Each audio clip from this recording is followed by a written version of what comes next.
Man may not be on the top of his form, but he can still make himself useful.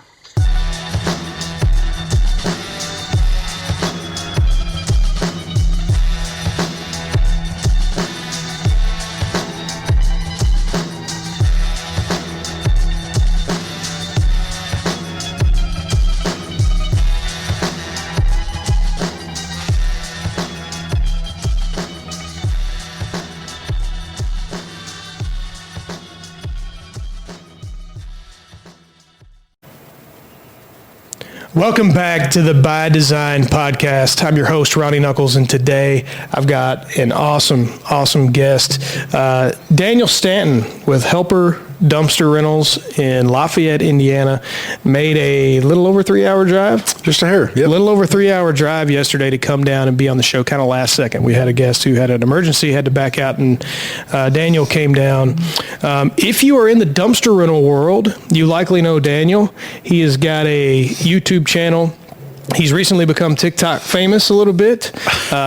He's grown his TikTok following pretty significantly, and he's got a story to tell. And I wanted to bring him on the show today, not necessarily to talk just about dumpster rentals. Of course, that's what his business is, but to tell his story. And it's a story of resilience and faith and growth in all areas. And I think it's going to bring a lot of hope to the people that are listening.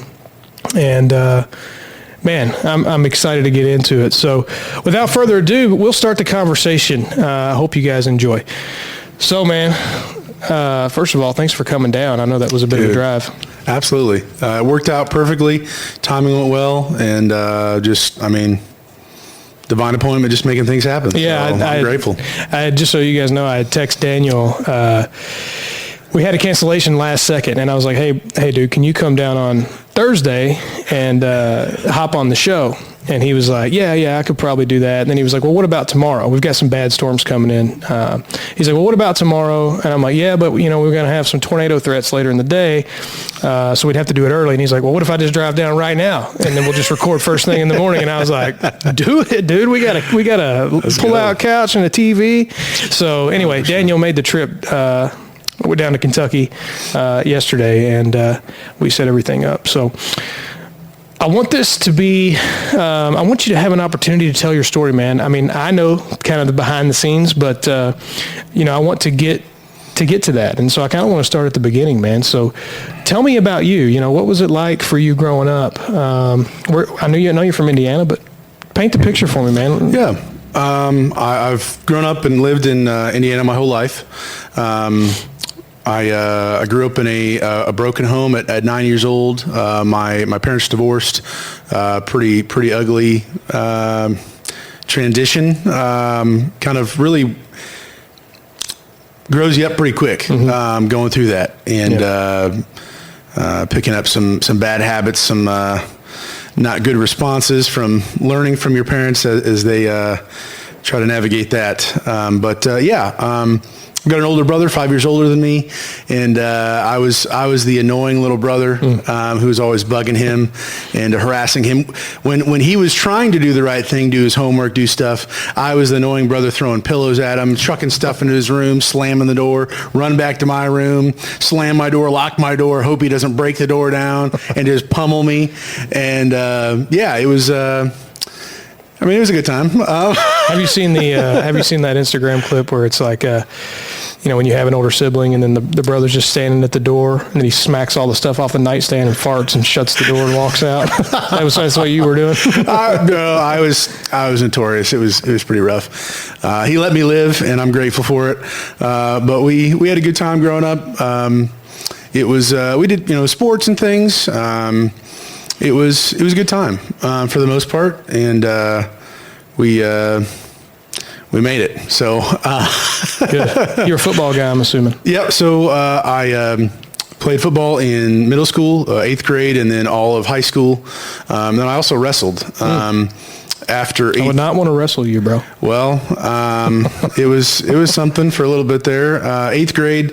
Nobody knows what they're doing in middle school wrestling. They're just like, what? And I was a bigger guy.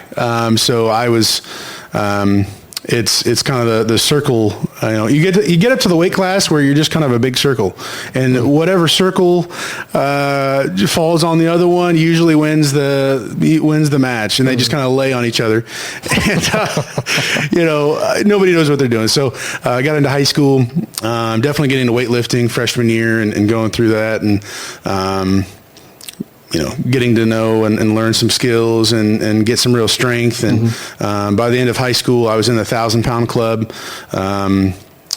bench, squat, and clean. Yeah. And that was cool. Yeah. I think I was like the second strongest guy in the school with like 1,000 people roughly in there. So, and they did this based on your how much weight you could put up. Yep. Your max for those three things, and so that was cool. I literally got the T-shirt to prove it at home, but so that was cool. But growing up, I specifically to kind of get into my situation, I was eating very poorly, as many of us do, at least in America. A lot of processed foods, a lot of fried foods, a lot of just everything going on, and that has played a role in my story as things have kind of unfolded in my life. So I was definitely big because I did eventually gain a lot of muscle and go through all that. I considered playing college football. My senior year in high school, though, my left foot actually, for lack of a better term, it folded with all of my weight on it and the weight of another guy on it. And so it popped to where all the ligaments that connect from your other four toes to your big toe, and then it builds from there, I guess, snapped basically. And so they had to put a tight rope into my foot. That ended my season for my senior year in wrestling, which is at the end of the year. And at that point I was like, listen, dude, I just want to heal my foot and be able to walk and not be, someday with my kids or grandkids or whatever, like I want to be able to like be available. So I was originally thinking college football, but I'm like, maybe that happens twice, and you're going to be in real bad shape. So after high school, obviously you're married now. When did you start? You got married. Did you get married and then start the dumpster rental business, or was it vice versa? Yeah. So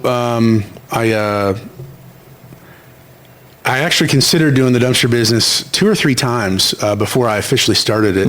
And at the time, I was not married yet, but basically at the beginning of getting married is when I basically went into it. And started off with one dump trailer, didn't know what I was doing, I tried. We never do when you start. Bro, I mean, you just, you don't even know what you don't know yet. Go back to episode 2 and listen to that. That's exactly what I said. Bro. You just don't know, man. And so, I just told at the time my girlfriend at the very, very beginning, my wife Kara now, I just said, hey, I don't know what this looks like. I don't know if this is going to blow up in my face. I don't know anything, but I want to come to you and say, hey, are you all in on this with me? I'm not going to do something without my wife, or at the time, even my girlfriend's support. Like, I'm in it to win it. And so, I need to know. And so she was like, I don't know anything just like you, but I'm all in if you're in. And I'm like, that's great, man. We're off to the races, bro. We already won. Let's go. That's a big thing for entrepreneurs. It's, if you have a spouse or a girlfriend that you're intending to marry, which if you have a girlfriend and you're not intending to marry her, maybe move on.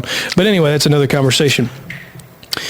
If they are bought in, it's a complete game changer, man. My wife, quietly, like, she's bought in to what we're doing. She believes in me, and she's not running my books, or she's not in the business, and some wives are, and that's super cool. But she's handling the home. She's raising our kids, and she's pouring into me and encouraging me behind closed doors. And man, I can't imagine where I would be with a spouse that wasn't that way. I don't know how and most businesses that have spouses or family that don't support them really, really, really struggle.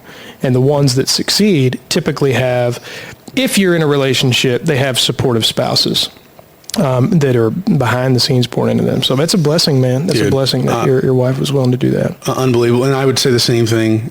Kara, she as I learn and, things have blown up in my face, I'm like, well, there goes all the profit I just made. I've got to fix this new thing, or I've got to do this. I found out there's another area that I haven't even been touching yet in the business. And she's just been very understanding and as patient as somebody who's just watching some fool just become not a fool in the situation. So I'm very grateful. When did you start? When did you start the business?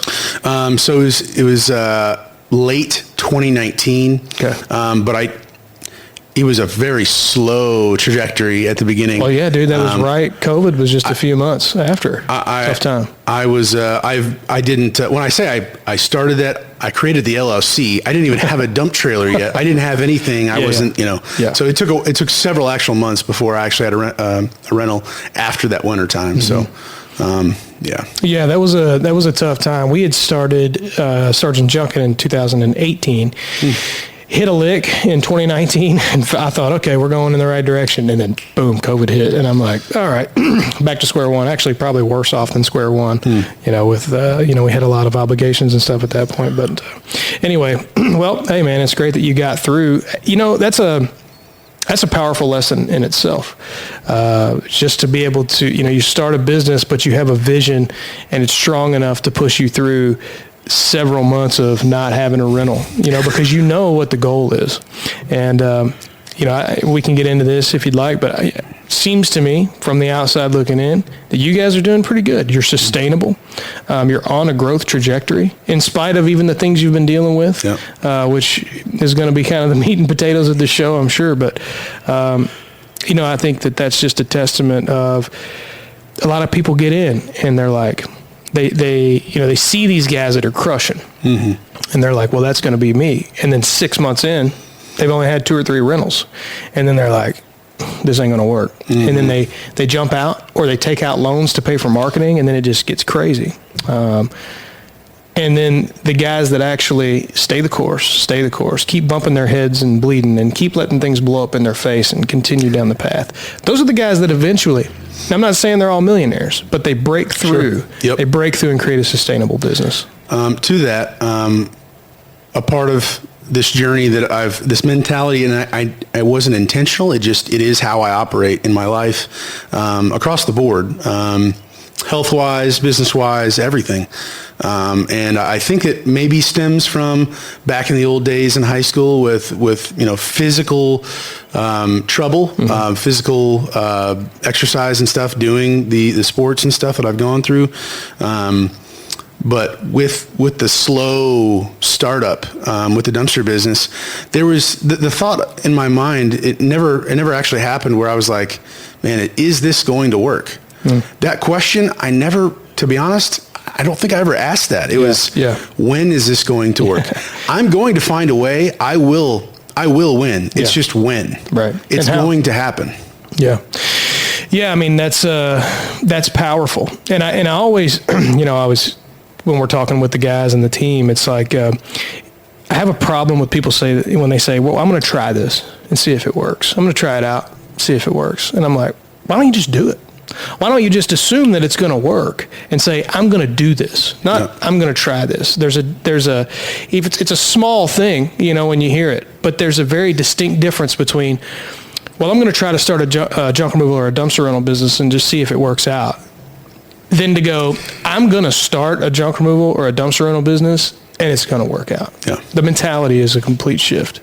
So I want to kind of fast forward, and I want to tell a little bit of a story for a second. I want this show to be yours, but I want to tell this story. So, for those of you that don't know, I mean, by now I'm sure if you've gotten through 2 episodes, you know at least a little bit. We introduced Spearcrest Digital in the first or in the second episode. So I own a digital marketing agency and a junk removal business. I don't really run the junk removal business anymore. Tim, the guy who set the camera up that we're looking at, he's the guy that runs that. He's the other owner. I'm completely focused on the digital marketing side now. And so I started this marketing business that was tailored to junk removal, dumpster rental business owners. And I don't know where you found me, but maybe Facebook, at some point you had reached out. and you were like, hey, dude, my website is awful. And I'm not going to call out the people that built it because I have a great relationship with them. They're awesome. Okay. They have a good operating system on the back end and all that. But, you know, they're not website builders. So you had reached out, and you have an awesome YouTube channel. You've grown it. I mean, look, you've put in work. It's not at 100,000 followers. No. It's not at 50 like your TikTok. But look, man, you've got a really good following of people who are engaged. You know what I mean? So you've done a good job of putting that together. And so anyway, you had reached out, and so we start talking, and you're like, hey, what if I start bringing you on the show in exchange for this website? And that was the first time anybody had ever asked that. And I thought, man, that's kind of interesting. I just wanted to do it to see if it would work. And I owe a debt of gratitude to you for that, because it gave us an opportunity to hop on, you know, once or twice a month and just talk about what even is SEO. I mean, we have all these scammy SEO agencies out here ripping people off, and listen, man, we've been accused of that too. So, but you know, some of it is legit. I mean, some people are actually getting ripped off, but you gave us a platform to come into an industry that we were tied into and start talking about that. And then through that, you know, we built our relationship up and really became friends, you know, more outside of, we built your website. You know, we started having conversations, real conversations. Yeah. And then, you know, through you, we got invited down to the Lone Star Dumpster Showcase. And bro, that if we hadn't done that, our 2024 would have looked a lot different. Really? You know, I think we ended up, out of the show, we only landed 4 or 5 new clients. We brought 4 or 5 new clients on that were at the show, but for the 2 consecutive months following the show, we brought on 18 new clients. Bro, let's go. Wow. And so I owe a debt of gratitude to you for that, because look, man, it's as simple as, hey, come on the show, dude. And people are watching, whether or not they're engaging, they're watching. And so you gave us that opportunity. And so we had built this relationship. And you'd gotten us connected to some really awesome people in the industry, you know, Josh, and even some other marketing agencies that I had known of, and Magnate, you know, those guys. We got to meet them at the show. We got to meet a lot of our clients at the show, which was really cool. So we get through that, and then a couple months later, you had reached out to me with some news, and I didn't know all the details. You'd kind of just lightly, you know, you were still trying to figure it out. Yeah. And I don't want to ruin the news. I'm going to let you tell the story. But you had lightly reached out, and then, you know, for a month or two after, eventually you were like, hey, let's hop on a call. I want to tell you what's going on. And then you tell me what's going on. And, of course, today we start the podcast, and I'm like, and I've watched it. You know, there were times where I was engaged and other times where I was like, he might not want to talk about this, bro. He talks about it all day long. But when the opportunity came up for the podcast, I was going to have you on some episodes down the line. And of course we had that last minute, somebody had to take care of some family stuff. And I'm like, maybe God's saying, you need to start here. You're a guy that has supported us. You've believed in us. When you didn't have any, there's no skin in the game for you. I mean, you got a website, but you could have paid for the website. You really had no skin in the game. You didn't know who I was. I could have been a bad SEO guy. You were kind of taking a risk. And so I wanted to, in my way of returning the favor, was like, hey, bro, let's tell this unfiltered story. So I want to back up, and we'll start with, you know, you're running the dumpster rental business. You got a new website. It's rocking, all that. We've been on the show. You know, we built a relationship. Tell me the story of when, first of all, you can tell the audience what the news was, and then kind of walk through that journey. Yeah. So on my, well, let me back up a little further. November, October, somewhere in there of 2024, I admitted to myself, your health is not well. Things are not going the right direction. I initially went to, I haven't had a primary care doctor in a decade, maybe just after high school. And I have not been back. I've only gone to like urgent care or something to get some medication for like bronchitis or some type of, you know, something. Just give me some pills and go. Yeah. But my overall health, at my highest weight, I was 390. I mean, I'm basically a small, family's worth. How tall are you? I'm 6'2". Big dude. 390, 6'2". I was a lineman back in high school, and go figure, I was the heavyweight wrestler in high school as well. The weight class is up to 275. There's even times during high school where I had to cut weight to get down to 275. Like, bro, that is, like, I can say, like, oh, it's muscle weight. Like, it ain't all muscle weight, dude. Yeah, it ain't the same, bro. Yeah, different. And so, I at my highest weight, 390. We're talking arthritis in my hands, my joints all over the place, just feeling just crummy. I guaranteed, I believe, having at the time, I assumed I was diabetic. I assumed, because I would have the immediate food coma, the crash, the sugar rush, all these things, heart palpitations throughout the day, especially getting in and out of the truck or doing any manual labor stuff with dumpsters or scraping out frozen dumpsters in Indiana. I see so many people talking about that, dude. Yeah, I'm sure it happens here. We don't run dumpsters, but it's a great time. Yeah, in the wintertime, it's always funny. How do I get the ice out of my dumpster? Bro, frozen deer carcasses. I don't even. Bro. It's not right, dude. How are we doing this to people? I don't know. What are we? Anyways, so just overall health, just insane. 4X t-shirts, 46, I think up to 48-inch waistline. I'm wearing a parachute. I mean, seriously, that's where I'm at. And so, just my overall health, just poorly suffering, and all the while, my family, my wife, even friends that are a little skittish to say anything, they're kind of beating around the bush in the most loving way possible, saying little comments here and there. Hey, like, are you okay? Like, are you sure you don't need to go to the gym? Are you sure you don't need to do something? What's going on here? Yeah. And I'm like, yeah, whatever. I don't really care. Well, the truth is, it doesn't matter until you care. Like, nobody can force you to do anything. Yeah. And so it has to be your decision what you do. And I just didn't care, and I knew it. And I even told my wife that a couple times. I'm like, first of all, I'm grateful that you actually care and love me. I mean, that's fantastic. But I don't really care about what I'm doing because I have to focus on my business. I've got to do what I got to do. And we can get into that a little bit later. But we were talking about that. Yeah. But basically, I finally decided, I was like, listen, dude, I feel miserable throughout the day. I have low energy all the time.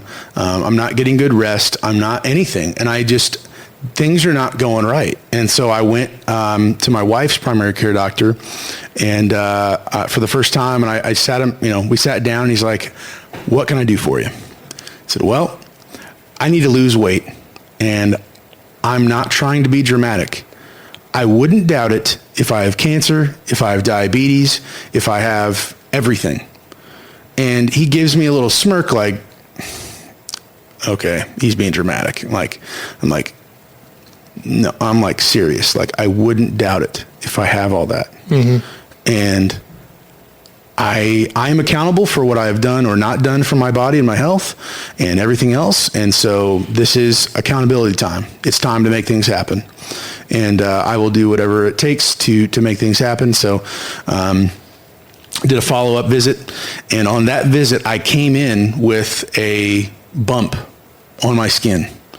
And he thought it was like a wart. How many months down the line are we talking? That was like 3 or 4 weeks. Okay, so pretty close. I had started following kind of a doing some intermittent fasting. Mm-hmm. So you had some suspicion to go, I might need to start doing something while I'm waiting for the next visit. Okay. Before the bump appeared. White little bump. Looked like a wart type of thing.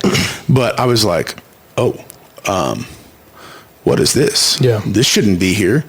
And so he assumed that it was like a fungus type of a thing on the skin initially. And so he gave me some cream, some other stuff, which, come to find out later, that actually exploded what I now know as to be a cancerous tumor. It was not a fungus. It was a cancer tumor that was actually helped by the cream, which we just didn't know. It looked like a wart-looking thing. So good intent, not great execution. Yeah. So as soon as I came back with that, I'm like, it grew. And he's like, straight to a specialist. So we did a scan as well, a CT scan. We first did an ultrasound, then a CT scan, and then the specialist. And the specialist says, that's cancer. You're going straight to Indy. And we're going to push you to the front of the line to go to a more specialist for this stuff. And I'm like, what? Because that So doctor, is this like they're sending you same day? it was as quickly as possible. It ended up being like later on that week. Okay. I was going to say doctors are slow, but still a week. I mean, within a week, that's fast. So they were moving you along. And that was a doctor at the hospital in Lafayette. And he was in the room with me for about 45 seconds and he was gone. He was like, that's cancer, straight to Indy. And then he basically just walked out and I'm like, bro, what? What are we? So this was how you got the news. Yeah. Well, you had known something without confirming with the biopsy or anything else. But his reaction was, that's cancer. Yep. Not like, hey, you got cancer. 100%. Yep. That's wild. Like, that's cancer. I'm going to send you straight to a guy. And as he's like stumbling out the door, like he had to go to the bathroom or something. He's like, gone. I'm like, what? He got paid like almost $400 for that 45 seconds, bro. We only paid like 40 or 50 bucks. Yeah, I'm like, insurance bro, coughed it up, that is insane, dude. That's crazy. So 0 bedside manner, whatever. Cool. Fantastic. Later that week, it was Friday. And I know what day it was. It was December 20th of 2024, this last year. And I went down to Indy after I got dumpsters done and went to the doctor. They had a student in training, whatever they call that, for a medical. I should know. My wife watches a lot of Grey's Anatomy, but I don't. So. In training doctor, whatever, for this stuff. And resident. Okay. There you go. So she was like, yeah, that's cancer. And he's probably going to want to remove that, but okay. I'm like, okay. And she walked out. All right, well, interesting. Sounds like it's cancer. And then the main doctor came in, and he's like, that's cancer. We're going to do a biopsy, and we're probably going to be scheduling surgery pretty soon here because that's cancer. I'm like, okay. So we walk into the other room. They numb the skin. They do a biopsy, which was not fun. They don't numb the skin all the way. That was not fun. And they take a biopsy is essentially a sample of the tumor itself. And at this point it was quite, it was, I don't know, 10, 15 times larger than it originally was, the original little bump. Yeah. And this is a matter of, just roughly from when I first found it in between the first doctor visits, a couple weeks at this point. It was growing rapidly. It was very quickly, which was concerning very quickly. Yeah. And, so they did the biopsy, and he's like, this is absolutely cancer. And I'm sitting there basically doing the biopsy. They take part of the tumor as well as part of the skin below it to make sure they get everything to see how deep is this going and, what's all involved here. And so not cool for that stuff. And just painful. For the record, real quick, before we get down, how old are you? I'm 32. Okay, 32 years old, getting this news. It was pretty interesting. Yeah. I'm sitting there they all walked out. I'm bleeding because they just basically stabbed into my body, and they said it'll eventually clot up here. But the cancer that I now know what it is, it was invasive squamous cell carcinoma. It is technically, because it's on the outside of the skin, it's technically skin cancer, but it's rooted all the way down to your lymphatic system. So it's actually lymphatic cancer. And my understanding of what the lymphatic system does in your body is it is the sewer system of your body. So all the toxins, if you get a cut, it gets infected. On the skin, the body will drain and basically suck all of the your body has a whole, just like your blood vessel system going all over the place, you have a lymphatic system going all over the place. So when you're sick, usually you feel your lymph nodes get real puffy and tender underneath your jaw.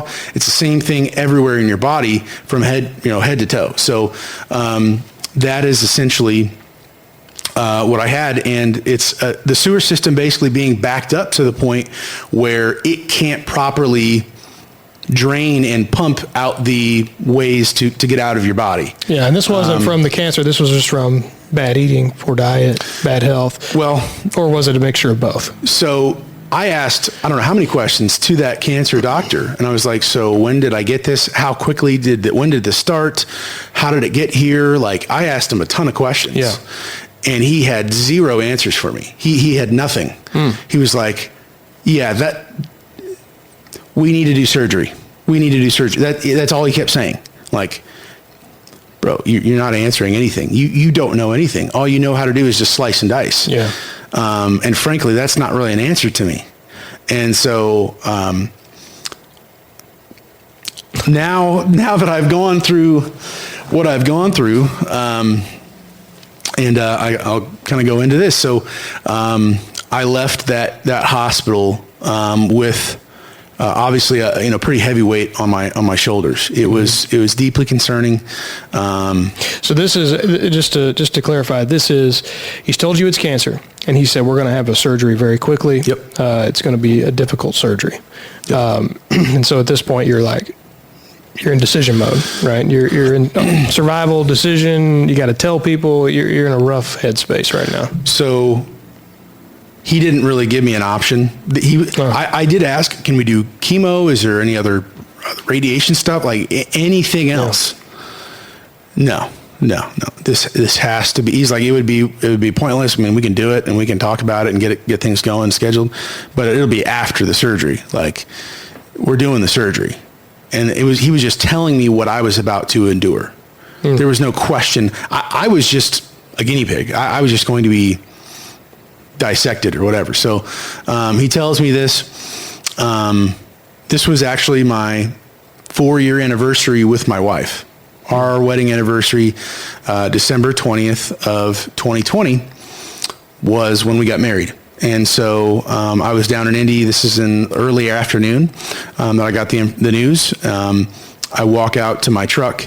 I mean, I probably looked like a ghost. I mean, I probably was just, deer in headlights. I was in my Ram 12, the long bed dually, and so I was at the top of the parking garage because I wouldn't fit anywhere else in the parking garage. And so I go up to the top there. I'm basically alone. There's nobody else up there. There's no cars up there. I sit in my truck and I just, and my mind's just flooded. I don't know what I started immediately. One of the worst things you could probably do is start Googling how long does somebody live with this type of cancer? How long does this happen? When does it happen? Yeah. And I'm seeing all these results and I'm like 2 years, 5 years, 10 years. And I'm like, bro, what? Yeah. And so my wife's now blowing up my phone because she knows why I'm there. She knows what's going on. Mm-hmm. And so she wants to know, what do the doctors say? What do the doctors say? Is it cancer? Is it cancer? And so I just waited to call her. And I just sat there and closed my eyes and I was just breathing and just decided, okay, so I don't want to go through with the surgery. They have he had no answers for me. Will it come back? Well, I don't know. Probably. I don't know. Can it spread from doing this? Can this happen? Can that happen? He had nothing for me. And so, I have over the last 2 years, from my very highest weight of 390, I had learned about water fasting, and specifically intermittent fasting. And essentially what that is just letting your body fast, where you are, we call breakfast breaking your fast, from the time you stop eating, before you go to bed till you have your first meal of the day. And they say that's the most important meal of the day. I disagree with that strongly at this point. Breakfast. Breakfast in the morning. Not a big fan. And so I was not eating from dinner time the night before until earlier afternoon or even dinner time. So your intermittent fasting, this is after you kind of went to the doctor the first time, and you had mentioned that earlier in the a few minutes ago. Over the last few years. Okay, you had been doing it for a couple years. Yes, okay. I'd already been doing that. Okay. And learning about what the body does during that, during an intermittent fast or even water fasting, which is a little extended version of that. And so the body's able to, of course, digest the food. Inflammation goes down. You can slip into ketosis, people on the keto diet, whatever, where you switch from glycogen over to ketones, switching from the fuel sources. So I'd already been doing that for some time, and I'd lost some weight. So I was down from 390 to 360. Okay. Still while eating very, very poorly. Now, pretty much my whole life, I've been eating processed foods, the garbage stuff, all the fried foods in large quantities. And I'm not eating 3 square meals a day. We're talking maybe 5, with snacks in between, constantly eating something all day long with multiple meals the entire day, especially to keep up the energy, right? Late nights working on the business, doing those things. The 2 p.m. afternoon, kind of, getting the slump. Sleep coma, little food coma. I got to keep that party rolling. So I'm still shoving food down my throat. Yeah. And basically, I was constantly eating that processed foods. And so despite eating really poor nutrition, I was still losing weight from using this tool of allowing my body to relax in between hammering during those windows when I was actually doing the intermittent fasting or eating windows.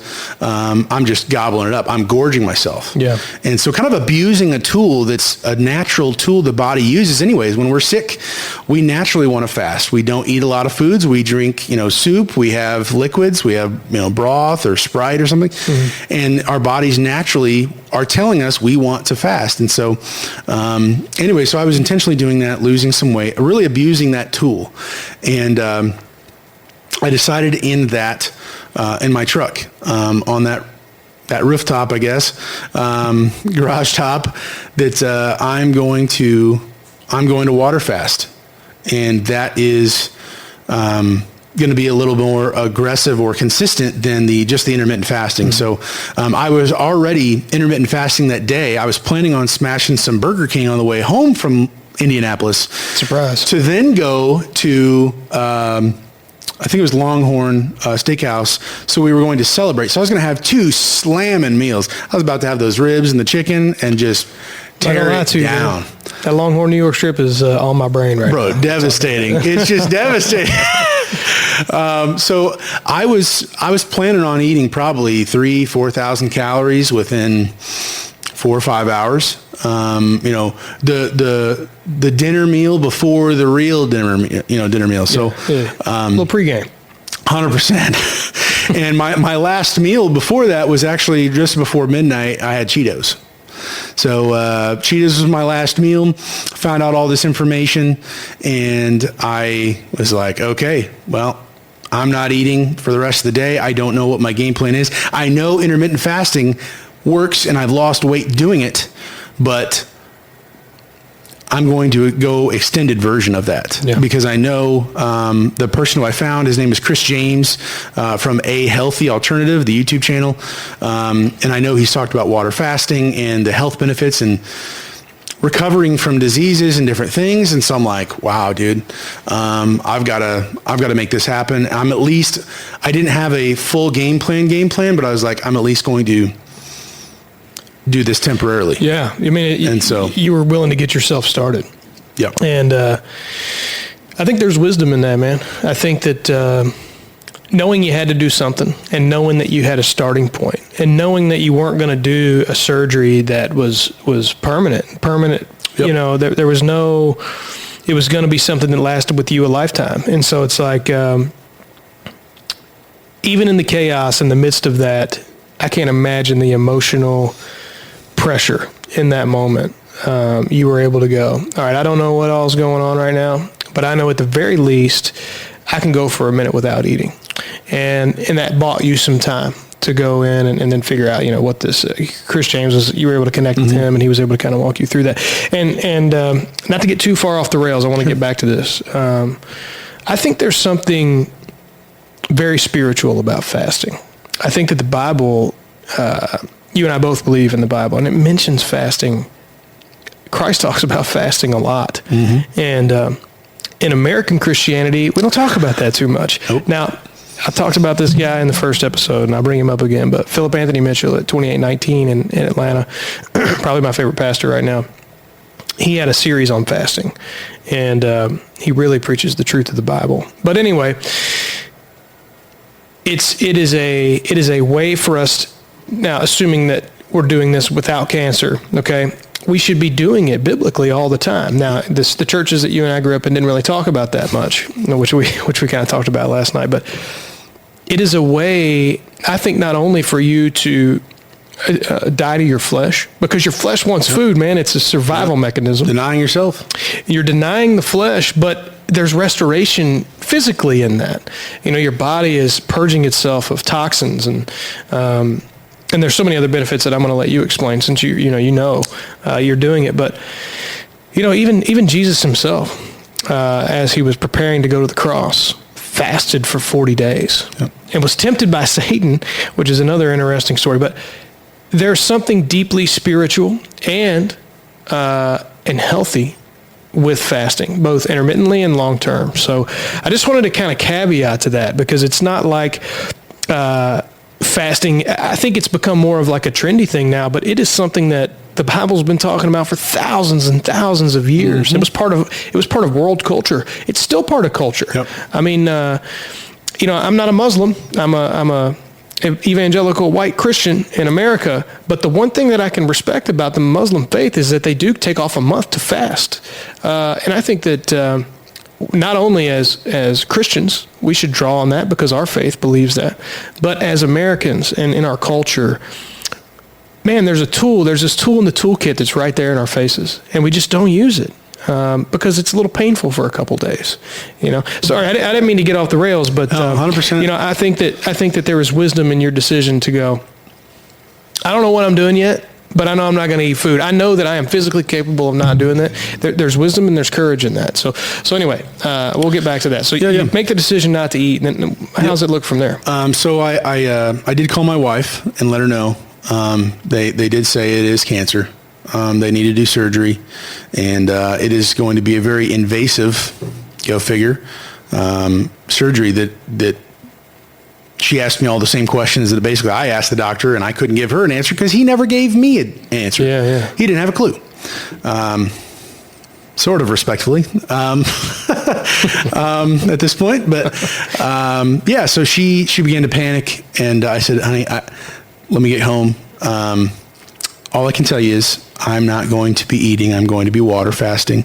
I've already basically gone up to the 16 hours I was planning on going. I'm going to continue this and let my body do its thing. And so over that weekend, it was a very troubling weekend for my wife trying to cope with this. She was going through a lot emotionally, which I joke about this a little bit, but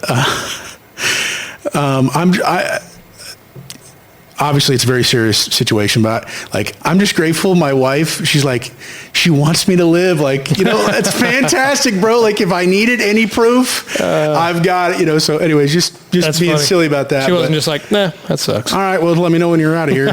Bro, no.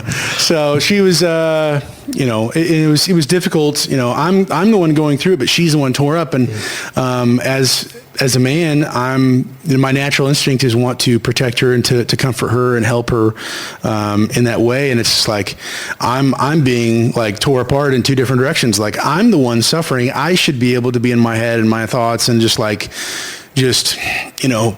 freak out as a guy. Not more outwardly like generally women might do. But I'm instead having to comfort her I'm like, I was a little angry at that. And I told her that. I was like, listen, like, I'm just being transparent with you. Okay. I'm not saying it was right or, certainly wasn't right. But like, I just told her like, listen, I'm the one with the cancer. Why am I having to comfort you? Like, I love you, but like, can you give me a minute? Like, this is too much. This is like a lot. And, that it was just overwhelming to have to do both. I'm like, I'm normally on patrol, on duty, wanting to protect my wife and to help her and to serve her and these different things. And I'm like, I have to do it now with cancer too, bro. Like this seems like a little much, dude. You think God was in that moment saying, all right, buddy. It was just a lot. And so she came back and was like, you're right. But like, and we got on the same page. She was like, I can't, I want you to be here. Okay. Mm-hmm. So like, I'm going through stuff too. And I'm like, I fully understand that. I don't feel like I want to be like guilt tripped in this moment of like making sure that you're okay when I'm the one who might not be here, bro. Like it just felt like a lot. So yeah. I'm just, love that or hate that. That's just where I was at. That's what happened. We got on the same page. She apologized. I apologized. Like, we came back stronger through that, but it was a few days of difficultness. Well, man, that's a tough moment on a 30-something-year-old couple. That's not conversations you expect to have. And so it's like, I can't imagine having that conversation. And you and I are close in the same age. I'm only a little bit older. So it's like, I can't imagine going to my wife and having to have that conversation. No. And so, there's going to be some she doesn't know how to navigate it. And she's going to have feelings. And so it's, I completely understand that, man. There should be no shame for you there. That's tough, I suppose we could have handled it worse, but we definitely could have handled it, maybe better. But hindsight's 20/20, So she was like, just this crazy surgery that could spread the cancer, that could from the biopsy already have spread it, already triggered something in the whole system to, for that to go other places and stuff. Like, so just panicking. And so I said, I'm going to be reaching, I know of Chris James. I already know what he's doing with intermittent fasting. He's talking about water fasting, and all the health benefits of that. And so I'm going to reach out to him and do a consultation with him. I got to talk to this guy. And so I immediately started binge watching all of his stuff on his YouTube channel. And then I think I paid for the consultation. I think the first time was Monday. So Friday we found out on our 4-year anniversary. We did not end up going to Longhorn for dinner. My wife was like, if you're not eating, I'm not eating, or I'm not going out. Okay. I was like, we made it to 4 years. You put up with me for 4 years. Like, I'm still here. I want to celebrate. Like, let's go. I will have the coldest glass of water. That's exactly what I said. I said, I will have water. You have your favorite meal there. Her chicken with the other veggies and stuff. Like, I'll be perfectly fine. Like, it ain't going to bother me. I've done this before. Other people eat in front of me. Like, I don't really care. Mm-hmm. She's like, I just want to be home. I just want to be home with you. So, okay. I'm not going to push you. I'm not going to force you to celebrate. Okay. Yeah. So anyways, that Monday, I had the consultation with Chris, put everything out on the table, told him everything that I've been doing, abusing intermittent fasting as a tool, and leading up to obviously what I've been eating this entire time, and then what the doctor said. And at this point, the CT, the ultrasound results, the invasive squamous cell carcinoma being linked to the lymphatic cancer. And at this point, this was already on that Monday. This was already the start of day 4. So from Thursday night at basically midnight, so Friday, Saturday, Sunday, which are for those who don't know, in water fasting, usually day 2 or day 3 are the toughest because your stomach shuts down and the withdrawal, just like a drug, from our addictive chemical connections in our brain from the glucose and the processed sugars and stuff, kind of fire off. Even more extreme, like some of the hardest drugs out there. Our addiction to food, like I was addicted to a lot of these foods, get triggered. And so it's headaches. I had a rash. I had pain on my leg. I was dizzy. I was in pain. Fatigue. I could barely hold up my head. That Saturday, I actually went down back to Beef and Boards. There was a show, and Beef and Boards in Indianapolis is a dinner theater show. So my whole family went there, and they ate the buffet in front of me with prime rib. I'm smelling everything, dude. It's home. Oh, and cooking. you're smelling it. When you're hungry like that, it's a different kind of... It was wild. Day 2. There's something primal about being hungry and smelling that. Yeah, anyway. But I was so tired. I was so weak. And just smelling that, like... But in the meantime, like, dude, you have cancer, bro. Like... That doesn't taste as good as you being here in a couple of years, bro. Yeah. Like this is not the same thing. So I was operating on a different level already at that point, with extreme detox symptoms and trouble going through that. I was just like, I don't care what this looks like or smells or anything. So they all ate, the whole place ate the full buffet in front of me. And I'm like, I've got my water here. I'm good. Normally I'd sleep through that with the food coma, going to a dinner theater show like that, watching the play, and I'd just be on the back, just dozing off. But I was awake the whole time, very weak, fatigued. But we came home. At that time, I had not told anybody else. My wife knew. I think I told my brother, might have been that day or the next day, but my mom didn't know.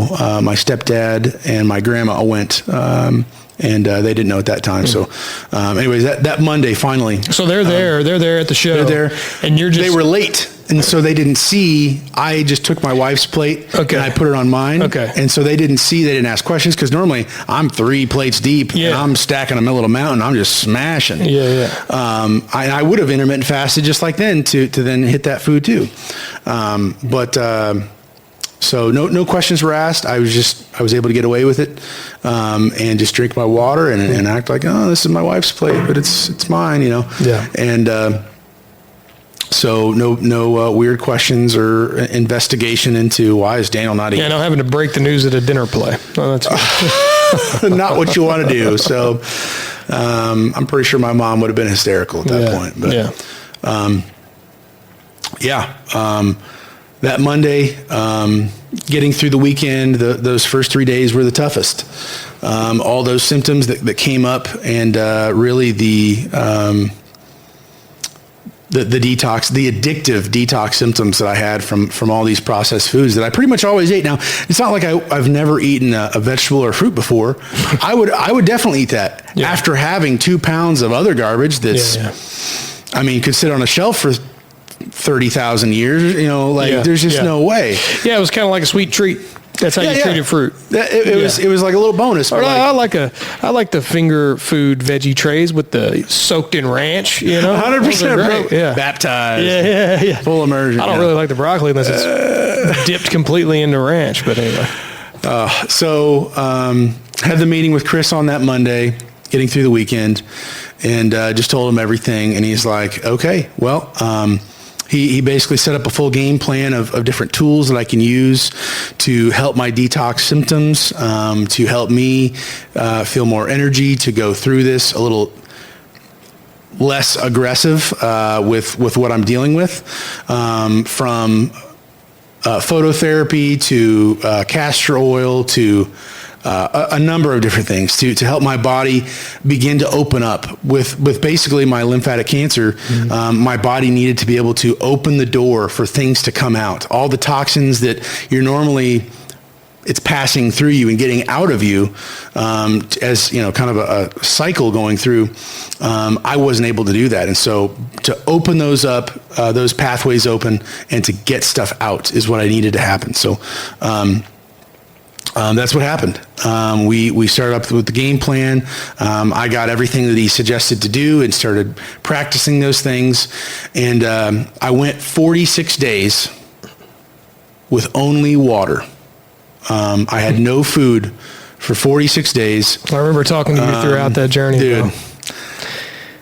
That's wild, first of all. I did not plan it that way, to be honest. I did 46 days, and basically as the days started stacking up, I was at 7 days. I was like, man, 14 days, bro, 2 weeks, that'd be wild. And then I'd hit that 21 days, bro, 20 days, that's crazy. 30 days. No way, 40 days, bro. That's crazy. I remember when you were around the 30-day mark. You were like, I'm just gonna go until I can't go.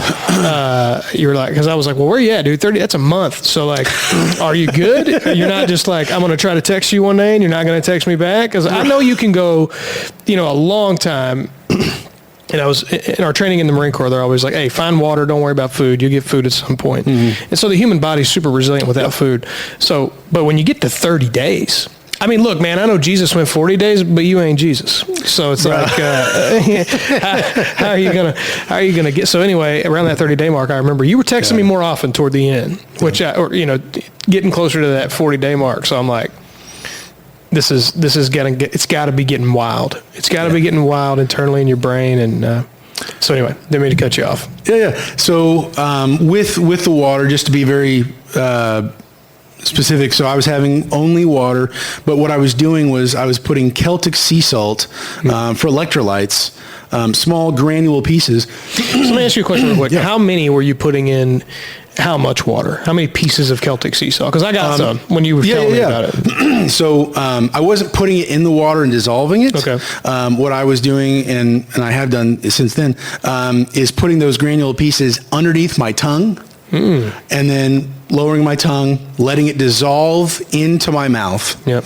Once it dissolves and I don't feel any physical piece of salt left, I'm definitely tasting the salt, then I drink the water. And I specifically did that, and Chris showed me and told me how to do that, because you get better hydration and absorption of the water that you are drinking when you do that. That basically opens up the door even wider for hydration to go into you. So rather than pouring the salt into the water, stirring it up, mixing it, that's the way I've been doing it. Drinking it, that definitely helps, I believe. But then that water goes all the way down to your stomach, and then the body has to absorb it in the stomach. My understanding is, and I could be wrong on some, probably many of these things still, the terminology and explaining stuff, but it's a faster connection. It's a maybe not a back door, but I chewed tobacco. More injection. I chewed tobacco for a lot of years, and they say that quitting chewing tobacco is much harder than smoking, because chewing tobacco goes into your mouth, and your mouth is a direct pathway to your bloodstream, and so you get that nicotine way faster and a much higher dose, because it's going into the bloodstream inside of your mouth. So that makes sense to me. Super interesting. I wondered that, and now I'm going to try that. Man. Dissolving is a little weird to me too, because then I gotta I don't know, man. I gotta drink this water that kind of tastes like the ocean, and it gets on my nerves. So how many pieces of the salt? For someone listening, it's like, sure, I kind of want to try, because I think the Celtic sea salt thing is like becoming a thing. How many pieces are you putting under your tongue? To be honest, I didn't have an exact. Or you just getting like a pinch number. I would do a pinch at a time. Okay. And so basically the way I determined, and you can do more just to be safer or more aggressive with it. I don't think that's going to be a problem. But I was doing from 5 to 20 pieces a day, maybe 30 pieces a day.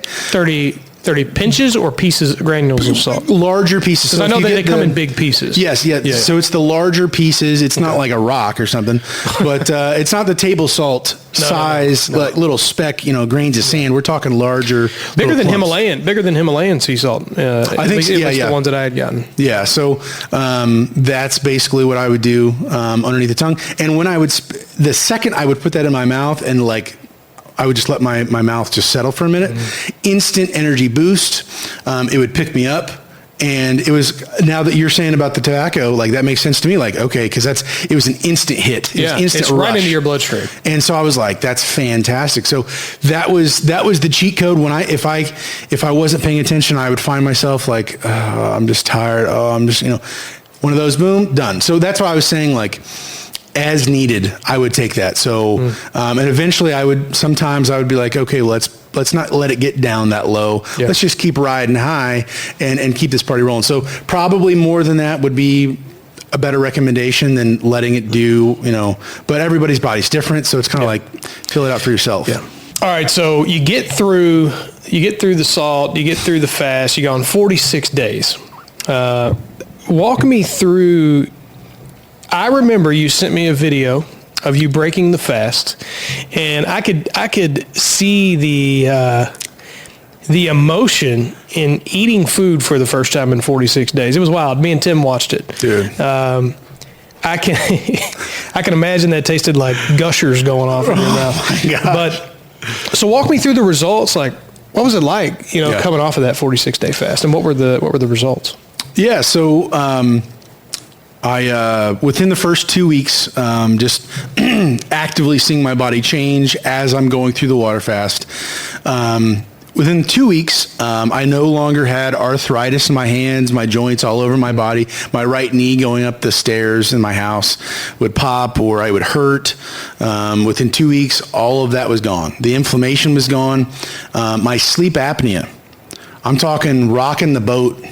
And you put some clips of this up. By the way, guys, if you don't follow Daniel on TikTok, go to Daniel Stanton on TikTok and go follow him. And he's posted this journey throughout. So you can go actually into what we're talking about and kind of see the story. And I saw that video you posted of the sleep apnea, which was bold of you to post. But man, it was intense. The first time we found out was at 2 weeks after I first started.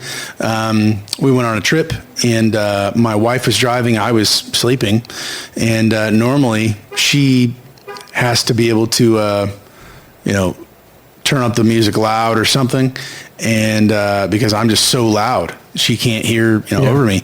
And I woke up, and we had arrived where we were going, and she was like, "Daniel, you didn't snore."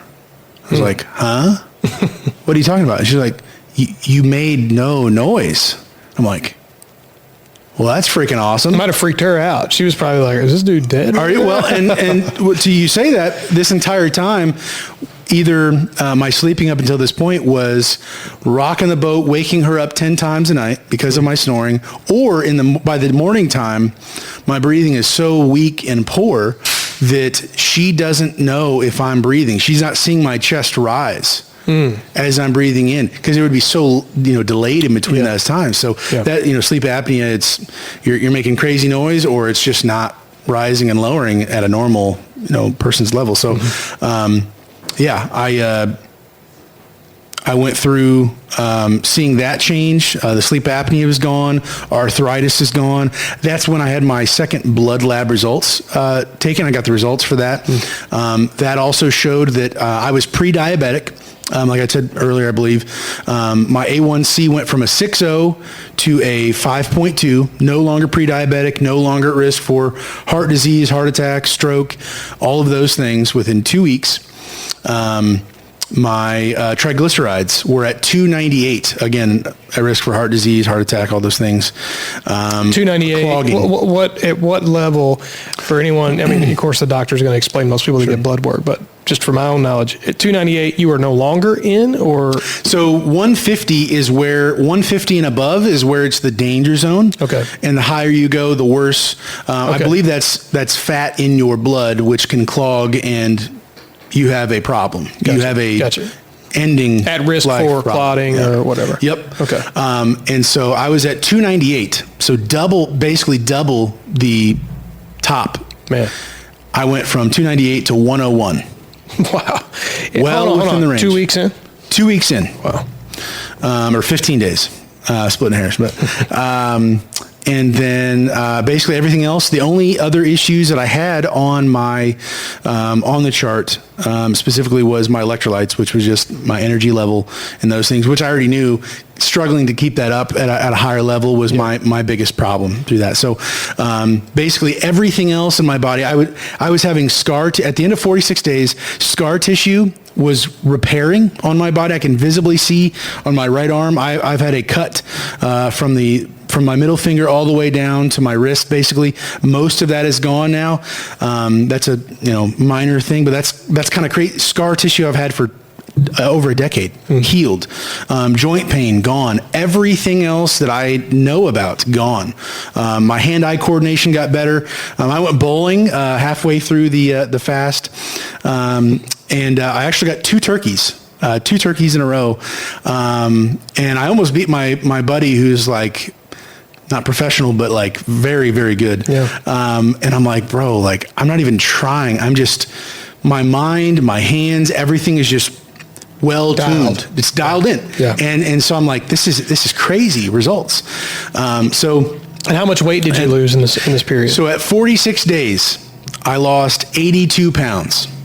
Yeah. 82 pounds. Now, obviously, when I started eating, when I had the watermelon, when I broke my fast, and I started eating more high water content fruits and then vegetables and those things, of course, I gained weight. Of course, water weight, food weight, the real nutrition I was starting to eat, not processed foods, but I basically started putting back on some weight from that, and you could very visibly see that it was my body filled out a little bit from how very narrow my whole body, my skin just kind of deflated with the inflammation and everything else. So, 82 pounds in the first 46 days.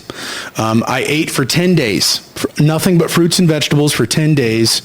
How much were you eating each day? To be honest, I had no portion control. Okay. But I can tell you it was a lot less. Well, when you're eating whole foods, it's a little, you fill up fast. Much different. Yeah, you fill up very fast. Yeah. Absolutely. Okay. So I was still smashing water. During the water fast, I'm drinking a minimum of a gallon of water a day. Up to a gallon and a half at the highest. Did you experience the weird, so I've been drinking a gallon a day for a few weeks now. Did you ever experience, like when you drink a gallon or more per day, you're super thirsty?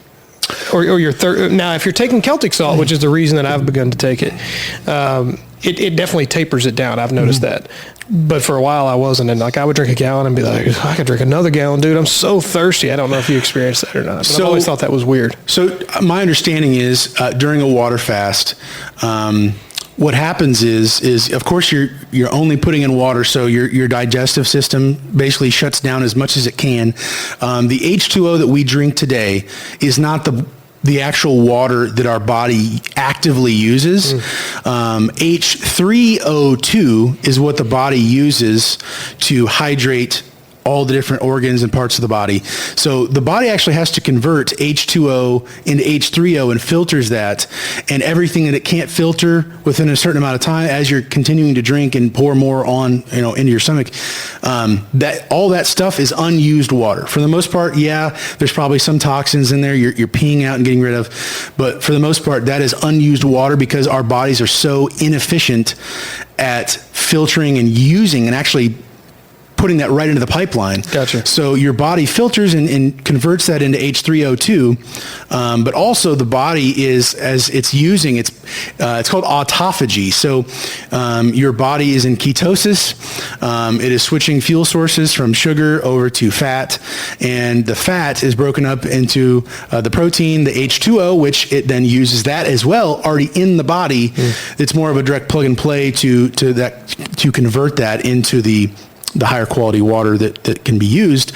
So it's purging out, it's using the protein, it's using the toxins and the fatty acids and things and the carbohydrates in those fat cells, and then it's pulling the water. So the full fat cell it's shrunk. I believe it doesn't actually go away, it just shrinks. Gotcha. The fat cells we have today are the fat cells we will probably have for the rest of our lives. It's just a matter of, are they enlarged with Are they active in a way? Reserves? Are they being used, storage, or is it not used? If it's not used, it shrinks. Gotcha. And so basically my body was able to produce and use the H2O in my body already and plug that basically back into the system to directly use that. So over time, throughout that water fast, I experienced needing less water. Like I couldn't drink enough in the sense, to where I was down to about half a gallon. By the last week or so, I was only able to drink a half gallon because I just didn't want it. And that initially scared me for a second because I was like, bro, like that's the only thing I'm putting in my body. Like, isn't this kind of important? But Chris told me, like, listen, your body is more efficient at using the water you already have in your body that's actually better and quicker for you.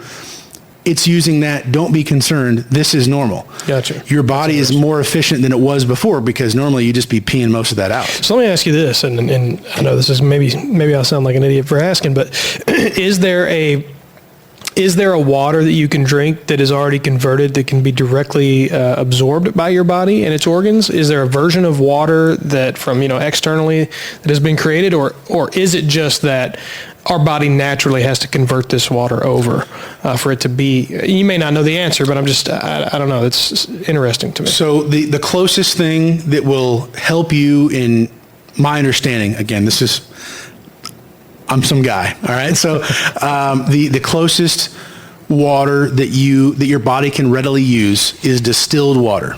Okay.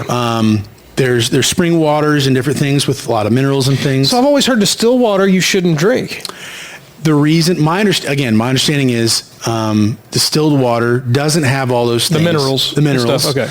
And that I believe the concern is that having that, it will, not getting those minerals. The inverse of that is you put the water in, you drink it, you pee it out. It actually is able to help carry all of the things that are not good in you out of you. It's able to not like latch on, I think, but a version of that to where it's readily able to, the body doesn't have to filter it even more. It's already as clean and pure as possible. Gotcha. And so the body has to do less work to convert it of all the waters out there, my understanding is, as well as it can help actually get rid of the stuff as it goes through you and carries out those things. So I could be wrong on that. I'm definitely open to correction. You're closer to it than I am, so I definitely wanted to ask. So that's what I've been doing through this process with the water. So you get through the 46-day fast. You have all these results. Obviously, you have to continue to fast. I mean, you had told me at the time, like you had gotten some additional blood work post 46 days. Yep. And you had told me then, like, this is what the results are saying. I'm on a good path. So I want to kind of dive into that. I want to open two cans of worms here. And the first is, when you got the results that things were moving in the right direction, how then did you feel about the doctor that told you needed a life-altering surgery, and where was your confidence level in that medical system? Because look, man, the reality is, you can go watch a lot of other big podcasts. Andy Huberman is a great, he's a scientific health guy who talks a lot about, practices and things that you can do to be healthy. And then there's a lot of debate about the medical industry, and specifically the cancer industry. One of the conspiracies is that the reason that a cure for cancer hasn't come out is because it's such a moneymaker. I mean, imagine how much money they're going to make on a life-altering surgery that they did on you. You're a pawn. I mean, at least from the outside looking in, right? And I'm sure I'm going to let you peel that on your back. So what is your feeling there? How are you feeling about the medical industry in that point? And then what is your plan moving? Because you can't fast, for 94 days. You wouldn't be here. So you have to come up with some strategy. So first, let's talk about what are your feelings? I'm sure there's some questions, and then what's your plan moving forward? Yeah. With some of those blood lab results, a little later on with that. I forgot to ask this. When did you take the second set of labs? The second lab, I believe that was at, while I was refeeding the first time. Okay. Had those done, and then technically there was one even before all that. 3 at that point, and then I just had one that I got back today. So I wanted to end on that, dude. Bro. Yeah. So I initially had actually fired the cancer doctor when he called me a week later with the results from the biopsy, confirming what he already knew, and he already, blah, blah, blah. I had fired him, called the office, no longer need your services. Your services are no longer required, that type of thing. And the office lady was like, okay, so you're going another route? Yeah, we're going another route. Yeah. And so that was enjoyable to fire him.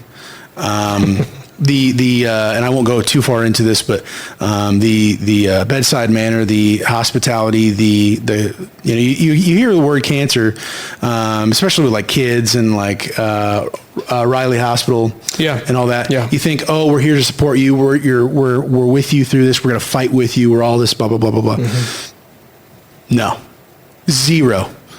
For me, it was stone cold. They're seeing through me. Like they see dollar signs behind me. Like there was no encouraging word. There was nothing. I was just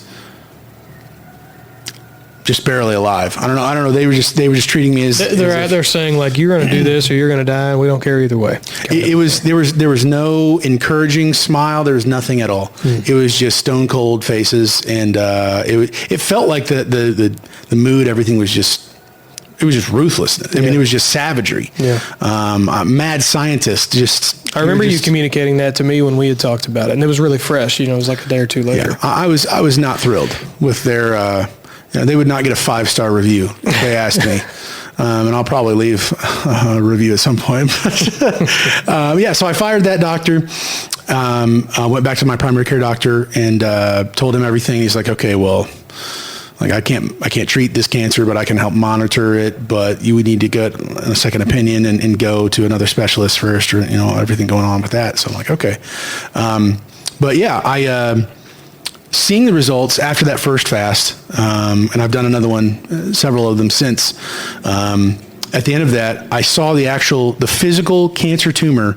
It stopped growing, as well as the results from the blood labs confirming this. The cancer stopped growing, and it actually started to shrink. And the process, it's called necrosis, which is the process of it could be anything, I guess, any type of skin or material of your body. Necrosis is the process of cells dying. So it physically turns black. And on my tumor specifically, the tumor turned black basically right in the middle in a couple of different dots areas, and then started shrinking inward. So it's like almost like quicksand, like being sucked in, imploding, I guess. Yeah. That's what it looked like. And so I'm like, okay, so this water fast is working. There's no doubt about it. I'm seeing blood lab results not only show that my organs are not shutting down and failing like everybody seemingly thinks. You can't fast for more than 3 days or 7 days or 10 days, whatever. Not only was I able to go 46 days, I lost 82 pounds. Every single other chronic disease that I have had and things that doctors tell you just have to manage the symptom, pump you full of drugs, go to do therapy, do different things. You're just going to have to live with this for the rest of your life. Diabetes, all sorts of things that they say. I didn't just like slow it down or stop it from being that bad. I ended it, reversed it. It's over. All of those other things stopped everything completely to where I don't have anything wrong in those areas, and having the results to prove it.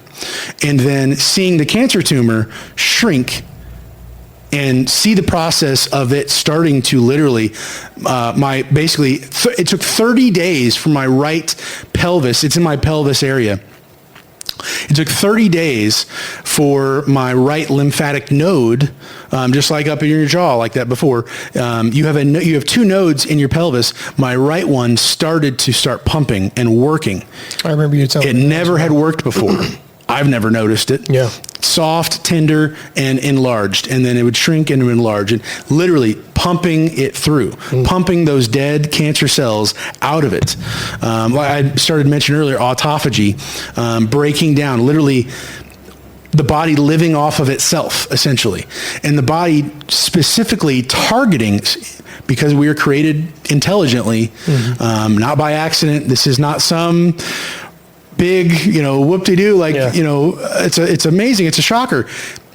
It's calculated. The body specifically goes after the things that it doesn't need, that it can't use, and that is not normal to the body. And so it protects your muscle after, I believe, 2 days, and specifically targets the fat cells and any toxins.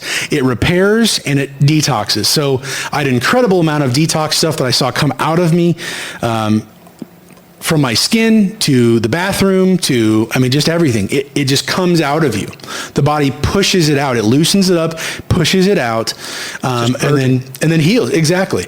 And so the process of autophagy is what is doing that. And stem cells are created and pushed to go heal and to recycle and to protect and rebuild all these things. So my lymphatic system, my filtering system, my liver, with the gallbladder and the kidneys, those things got repaired. Crazy. To the point where everything was now smoothly operating. The bad stuff was being pushed out, and now the good stuff was being put in when I started refeeding with fruits and vegetables, whole foods, nothing processed to the best of my ability, my wife's and my ability. That's what happened. So cancer being basically stopped in its tracks, not fully finished off yet, but everything else being just curb stomped to nothing. Yeah.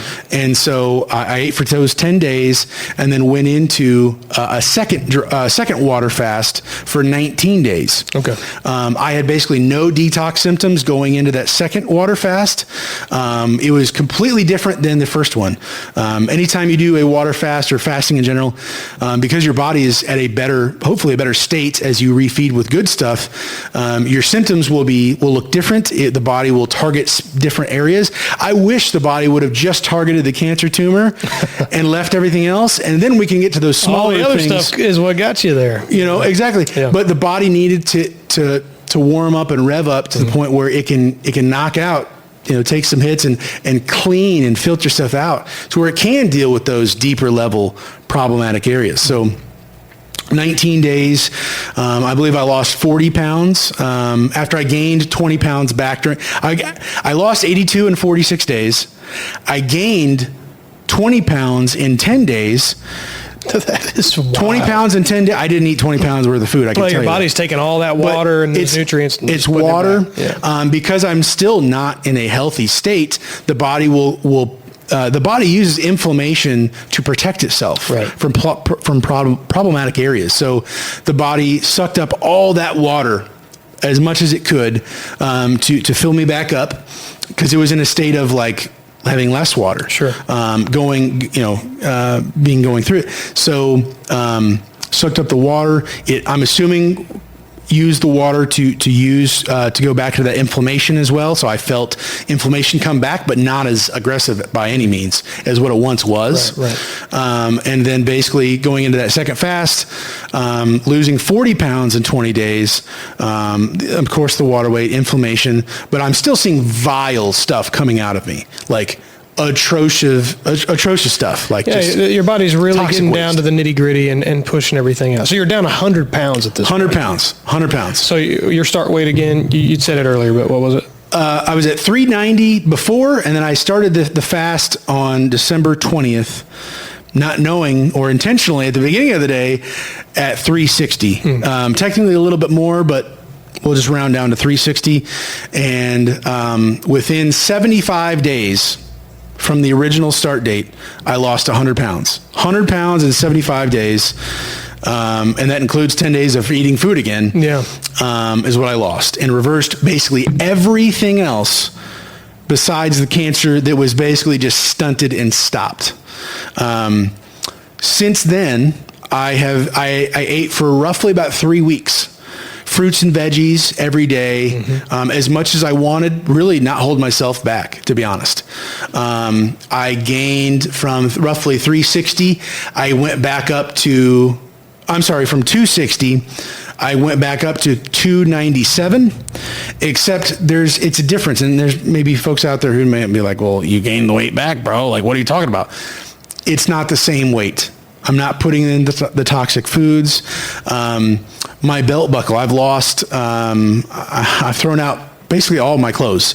I was wearing 4XL, 3XL tees, 46-inch waist. I have to wear a belt for my 40-inch waist right now, and I just had to drill another hole into my belt because I'm like another inch down. So 297, when I got up to that, I think I went up one notch on my waist size. I went up one belt from the all-time low that I was at 260. So there's a big difference in weight and tape weight. 100%. You know, that was something that when I was in the Marine Corps, you had to make weight, and there's these dudes that were jacked. I mean, you know, the musclehead guys that you would imagine a Marine would look like, and they wouldn't make weight. Pull out a measuring tape, measure them up. They're well within regulation. So there's definitely a difference in weight. A pound is not a pound. A pound of muscle is not a pound of fat. And water weight with all that, it's just different. Yeah. And until you experience it, it's not going to maybe seem exactly right. But yeah, it's different. So after 19 days, I refed for about 3 weeks, went back up to the 297, and then last week the week before that, I started a preparation for a dry fast.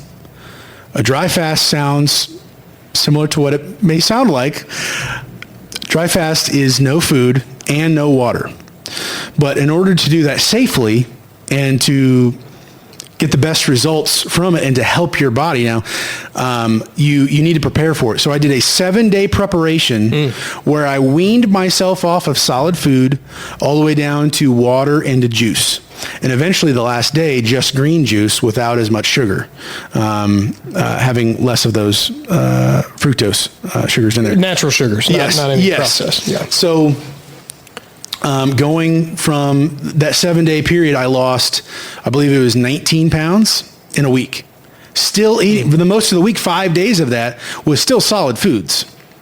And it was basically intermittent fasting. I did 2 days for basically 4 days, weaning myself down from that, and then 1 meal a day, and then juice. And that basically helps the body land the plane is the way I picture things. Land the plane as smooth as possible. So I'm already into I'm getting into ketosis. My stomach is already settled down. It's not expecting food. I'm not having, stomach pains now. At this point, honestly, after the 46 and the 19, I was having zero detox symptoms anyways. Like I'm not having headaches. I'm not feeling fatigue at the beginning. I'm not doing any of that. And basically it was already smooth for me at the beginning. So I did that week long, and then I did 4 days of dry fasting, which they say you can't go more than 1 day or 3 days maybe or something. I think it's 72 hours without water, but I think it definitely depends on your physical activity.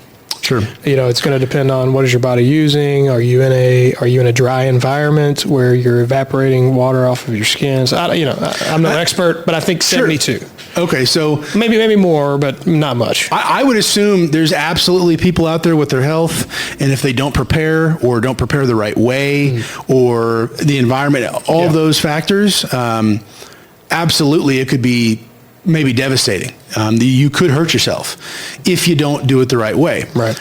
The way I did it was through a full protocol from, again, Chris James, doing the water fasting, all the tools he told me to get, and I was using during the water fast, and now the tools and process to do the dry fast safely was his protocol for the DR96, so 4 days, 96 hours, and basically doing a cycle of that. So 4 days of no food, no water, 3 days of refeeding, and then doing that every week. So basically 4 days, 3 days, 4 days, 3 days. And right now, I'm talking to you. I have energy. This is day 3 of the second week of doing the dry fast. Yeah. So I've already done 4 days. I survived. I've run my business this entire time.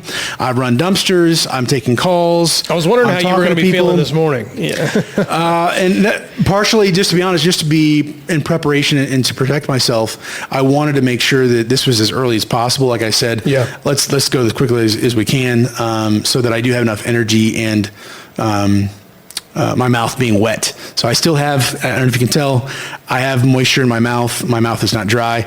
At this point, no other real detox symptoms. It's just tiredness, fatigue, and frustrating thought of having a mouth that is dry. And so for the most part, day 1, day 2, on the first week, and even this week, no problem, no issues, slightly less energy, but I still have a full level of hydration, and I'm ready to roll. And actually, you seem high energy. I mean, you've seen really. I mean, you're a great guy to be around. You've got a great attitude and a great personality anyway. But I would assume someone who hadn't had food or water in 3 days might not be as. I would not be very friendly, I would assume, in those 3 days. And you seem very like yourself, you know? I would definitely say that I have moments at the beginning and the end of the day where I'm a little bit more irritable, a little bit more aggressive, and like things that bother me or noises or different things. Like, my wife has been very patient and very understanding, and I've just told her, like, I can't deal with that right now. Whatever, little thing that's bothering me. And she's like, okay. All right. Yeah. Like, understand. I get it, bro. You haven't eaten. This is not me. Okay. You know your husband. I'm not trying to treat you like that. You deserve better than this. But I'm just telling you right now, if this keeps happening, I'm about to blast off in outer space, bro. Like this is bothering me. Little weird things. Okay. But yeah, the first one in day 2, really no issues. And that day 3 last week, I had some times where I was very fatigued. I was driving, and I just pulled over on the side of the road. A 10-minute nap instantly jumps me up with my energy. I bet that's magical. It's almost like drinking the first water or the watermelon, breaking that first fast. I broke my water fast with watermelon both times. Man, it looked good. It looked good. Dude, I mean, just an explosion. Even for some like January watermelon, just magical. Being able to use those little pull on the levers that give you the way back to the most comfortable position possible while you're going through it. And so that's what I've done.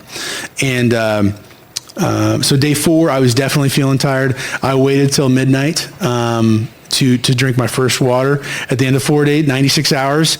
And dude, I mean, it was not as good. I'm not going to lie. It was not as good as the watermelon, but it was like... Was it like a Fiji or something? Did you get a good water? Some of that volcanic water from the gas station? No, I did some... it was reverse osmosis water. I mean, probably much better. House. Yeah. Did you get a system put in? So we have a countertop system that I've got. Okay. Our tap water is atrocious. That's a whole other conversation. Yeah. Okay. We'll save that for the next learn episode. That, but I ended up breaking that and then refeeding the last 3 days. And then this is day 3 of my second dry fast for 4 days. I'll break my fast again on Friday morning. And essentially, this protocol is so safe. And your body actually, like we were mentioning before, the body water percentage goes up during a fast. During a water fast, it retains it. And so I can track that on my scale that I have, that I'm weighing in myself, my body muscle, my body fat, and then the body water and everything. There's like 16 or 17 different tracking things that it's got. During this dry fast, my body water percentage has only gone up during this time. So as I mentioned before, the body creates it. I'm getting saliva from the weight in my body that it's pulling from those fat stores. So today, I actually got some news from my doctor, from the app that I have, the Follow My Health. Literally 5 minutes before we started the show, man. Literally. I took those results. It's from my latest blood lab results, showing the full spectrum of all of the cancer markers. All of those showing whether it's spreading, whether there's necrosis or dead cells in my organs, if those organs are being... If it's spread to the point where it's taking out those vital organs and stuff, and to see the full scope of it as much as you can without literally doing another CT scan, which another one will probably be on the way anyways. But we've got some news today. So I plugged in all of those results from the lab report into ChatGPT. Just like the previous 3 that I have done, I had it compare basically everything and to show the trend, to show all of that. And so just real quick, when someone hears ChatGPT, they're like, oh boy, here we go. But you explained it to me how you're prompting ChatGPT to give you real results. So, first of all, ChatGPT is a super powerful tool. They recently just went through an update, which made it even crazier. It is an awesome tool. I do think it's going to change humanity, which is another conversation. But how did you build this prompt into ChatGPT so that you could get actual results? What did that kind of look like? So from the very beginning, ChatGPT has wanted me to consult the doctor, go to the doctor. I'm not a substitute for going to the doctor. I'm always reverting me back to the doctor. And so I've constantly said, I don't care for that. You can drop that off of your prompting. Mm-hmm. But basically, I've prompted it to basically address, as if there's no other doctors on earth. You are my only hope to be able to understand this information, to categorize it, to chew back and forth and have a conversation about this. You're the only thing that can help me understand these results and speak to me as if I don't know anything. After I continually have given it all the information, all the documents, all the paperwork, all the physical things that I'm seeing less and less pus come out of the tumor, seeing the tumor shrink, seeing necrosis where the black, it's literally turning black, all of these visible, and then everything else we've done. Prompting with that to where it slowly over time has been able to be able to tell me more and more direct answers, specifically answering questions about fasting, water fasting, and then more recently the dry fasting that I've been doing, and to give me more direct answers to point me in the direction, where are things headed, where are things going. And so I did the same thing here this morning. I plugged in all that information, prompted it the same way, and it just told me, not only am I able to now understand the blood labs a little bit better for myself, I'm still not as knowledgeable as maybe a nurse or a doctor who knows all the different words that are $20 words, 20-letter words, but basically able to see specifically whether numbers are too high or too low. Mm-hmm. And originally when I first started, I had 4 or 5 plus different categories for certainly my electrolytes, but also other parts of my body that weren't working and functioning the best. And so over time, those numbers have gone down. Well, as of today, I have only one that is too low, and that is my glucose. And that is directly related to the sugar, which I already know because I'm in the middle of a dry fast. Yeah. My body has already just, squeezed out the sponge of all the sugar I've got, and it's just purging that and using that up as, getting that out. So, not only do I not have any other things wrong with all my levels and things being active, so all my organs are working, my liver, gallbladder, the kidneys, everything is functioning. The additional testings that we had done on this specific test, the lymphocytes, all of the cancer-related markers that you would find in blood when cancer releases things into the blood, you're going to see a number of different, like CEA and different things. There's no signs of those either. Not high, not low. It's just not even released in there. Yeah. So based on all that, I then asked, okay, so what are you telling me? Do I physically still have the tumor on me and it's shrinking and that's fantastic? Is it in remission? Is it degenerating? Like I already know physically what's happening, but like you tell me on a cellular level, what is going on? Yeah. Give me a straight answer if you can.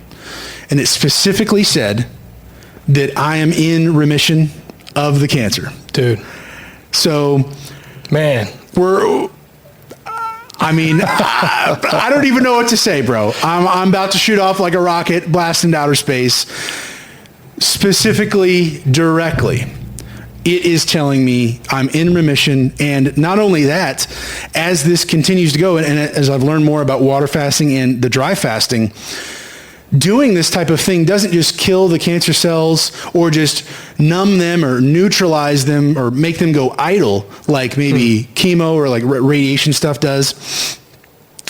It clears it out completely. Like, it's not just going to sit there and I'm just going to have this for the rest of my life. Like, the body is going to detox and push all of that out, suck all of that out, either fall off physically or internally, draw it out and purge it out the back door. And essentially, I will have zero cancers eventually. The cancer cells will be completely gone. That's my understanding. And that's what I'm believing. And I have no reason to disbelieve that at this point. You know, it's God can still work miracles in 2025. And it's funny that he we have these tools. We've had these tools in our back pocket. Modern medicine is incredible.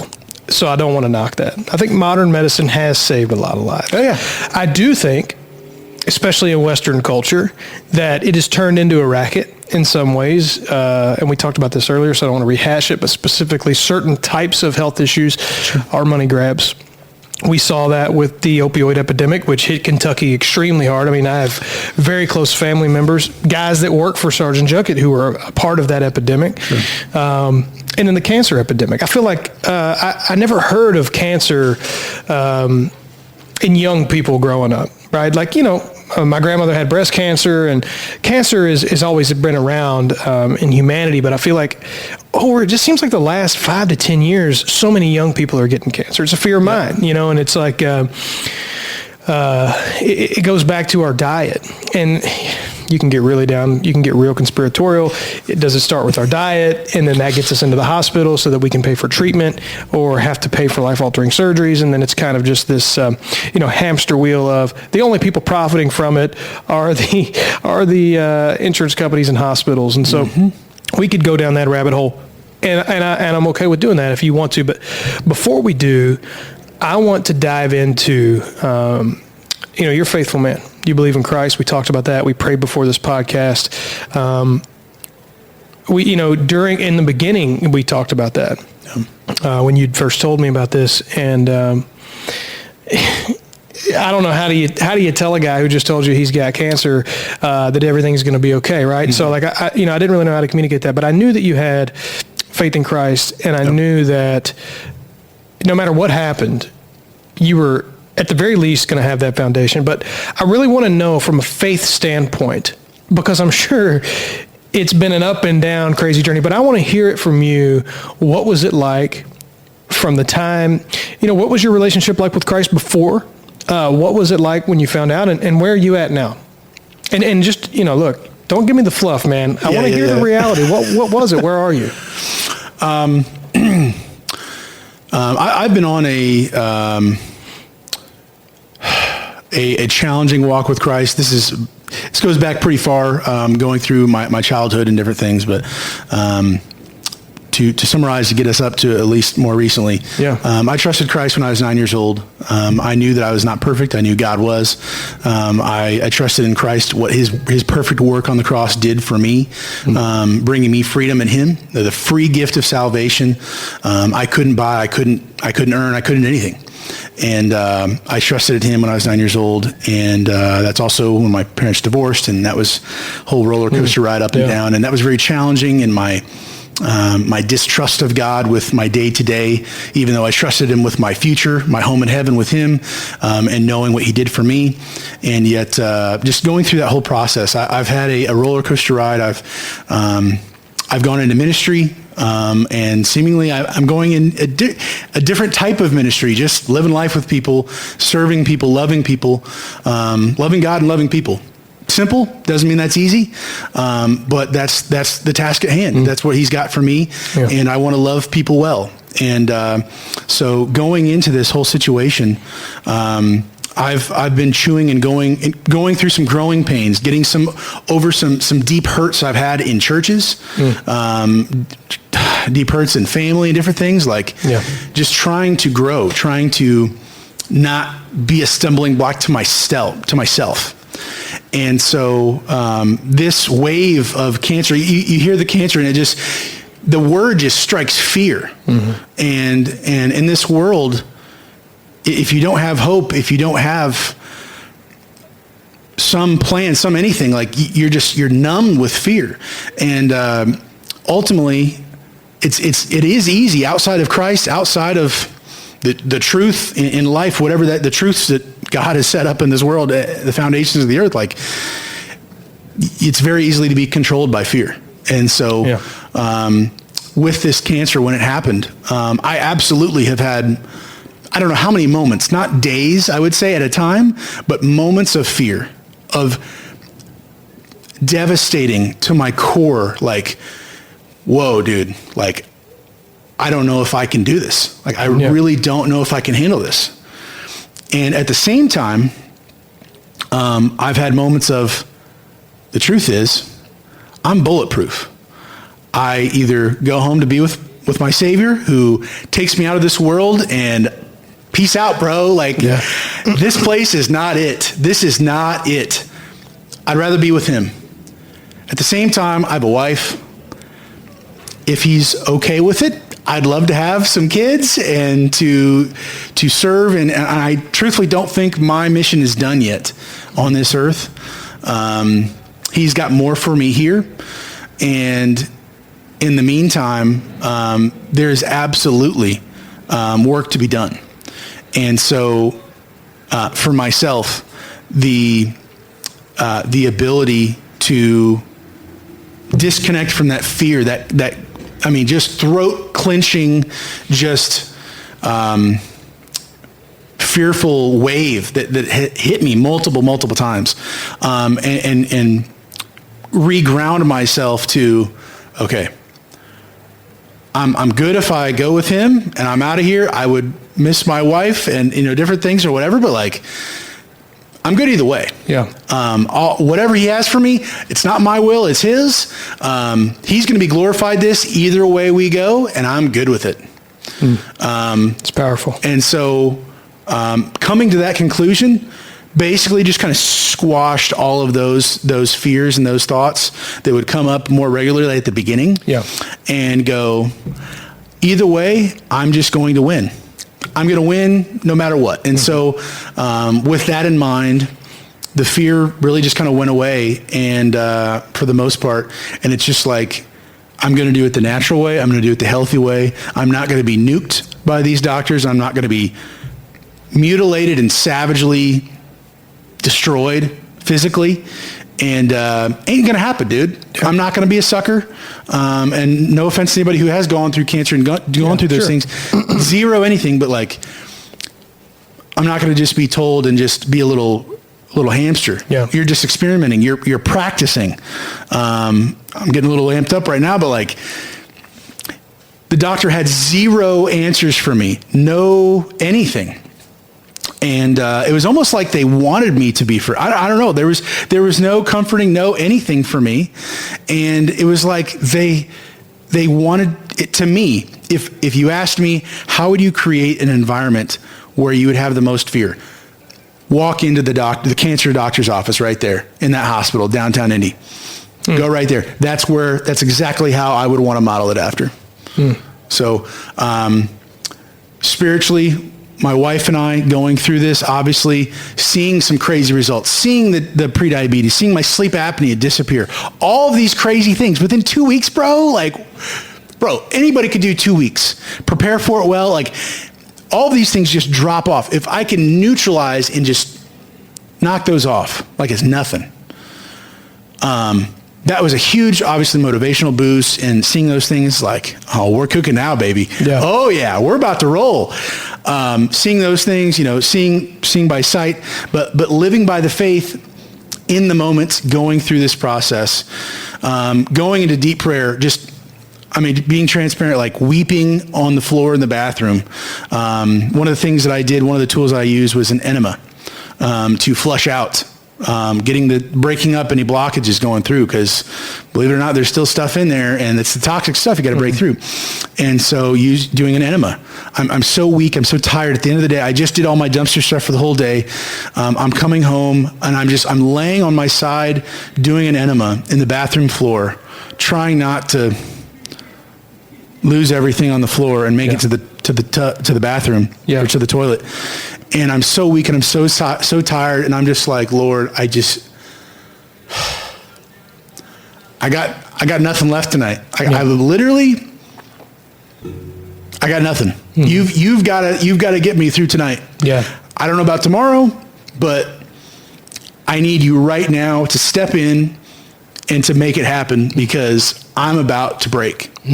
And with water fasting, with any type of physical, mental, thing, it really is a mental war. It is being locked in, and we can talk about this a little bit more with the business and the same type of mentality that I've had, but like, you're battling physically, and it's a spiritual battle. 100%. Because your enemy knows that you're weak physically. Yep. And he knows which pain points to push. And he knows that you have cancer on your mind and that hope is low in some instances. And so I think in those moments where you're desperate, that's where the power of God is felt. It's not in the great moments in life. It's not in when you're on the high highs. It's in those desperation moments. And I don't think your desperation moment in this case was more than anything I think I've ever experienced. I've experienced desperation, though. And it's in those moments that is where you experience the power of God. And he allows us to get there. Yeah. One of the things is, well, why does God allow cancer? And I don't want to open that door. But one of the reasons I think he allows his children to go through it is so that they can experience his goodness. Yep. Because I think if you really want to experience the goodness of God, you're going to have to go through something. Yep. And then in those moments, when you're under attack, when you're physically, spiritually, mentally under attack, you're going to find peace in him. And I think that's powerful, man. And a testament to how strong the gospel is. And no matter how far away you feel from God, yep, the door's always open. So I didn't mean to cut you off. No, you're fine. That really, that struck me, man. It's those moments in the bathroom, and also within water fasting and even dry fasting. Not so much that I've experienced with the dry fasting, but it's a physical detox. It's an emotional detox. We have, like it or not, we are emotional beings. You think you're just a robot or something. You just, most guys, we don't have emotions. Bury them down. Bro, they come loose. Yeah. Throughout the day, unexplained joy, unexplained, happiness, just free feeling, sorrow, weeping. Like I'm crying for no reason, going down the road, talking to a customer about what size do you need, 15 or 20, 25, and I'm just like, all right, that'll be $350 for 3 days. And I'm just like, bro, what are we doing right now, bro? I'm in the shower just crying, and I don't even know why. And so it's those moments and the physical moments where I'm just like, I'm so weak. He is strong. I'm desperately clinging out. I'm begging. There's nobody else that can help me. There's nothing. My wife can't help me. The doctors can't freaking do anything. They don't even know anything, somewhat respectively. And I'm just like, I need you right here and right now. I can't do this. I need a direct answer to prayer this second. And I'm telling you, and I didn't keep track, I didn't count or anything, but multiple times I had moments where I was just out of desperation, just clinging, asking for help. And he met me right where I was at. I can't fake that. I can't act like it was me. I pulled myself up by my bootstraps. Like there's nothing else it could have been. In those moments, directly giving me peace, even like not physically like him showing up, but like feeling like I'm getting a hug. I'm getting he's wrapping my arms around me, and I feel like comforted. And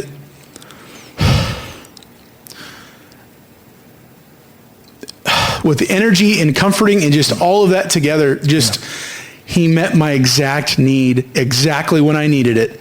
There's nothing else it could have been. I wasn't having a vision. I wasn't going into hysteria. I wasn't having some crazy whatever, bro. Like, out loud, I'm asking for help, crying, begging on the floor, and he meets my need immediately right there. And the truth is, he doesn't owe that to me. He didn't have to. He chose to. He allowed exactly what you just said, for me to go through these things. Yeah. For him to meet my need like nobody else could. Yeah. How good of a God he is to pick up his child and to comfort and to nurture me back to health, essentially. And that's the ultimate picture of all this. I believe this is doing it God's way, trusting in him, doing it the healthy, natural way. The body has already been programmed by him to do what it does. He's got the backup system of going into ketosis and autophagy and all that stuff that he knew we were going to be making fake food, processed foods, bro. Like stuff that shouldn't be able to just sit on the shelf. Yeah. Bread that's supposed to mold, but it doesn't for a year plus. Like all these garbage foods that we're eating, and I have eaten a huge amount of. And despite all of these things that I've done to my body to harm it, whether I cared or I didn't, he still allowed me to come back to a place of health and to be restored physically, emotionally. I've had a lot of emotional things, even with some family things, some other kind of more tender spiritual stuff going on, my relationship with him and how I view God as my father, a loving father, and not a father who's ready to just beat me down when I screw up and mess up again. And I can hear the voice in my head where I beat myself up when I mess up and do things all the time. I'm like, that's not who God is to me though. He's a loving father who's ready to serve and to pick me up and rejoice that I'm running to him. And he knew I was going to screw up. He knew I'm going to mess things up. Like, bro, I'm not perfect. I'm a sinner. Like, it is what it is.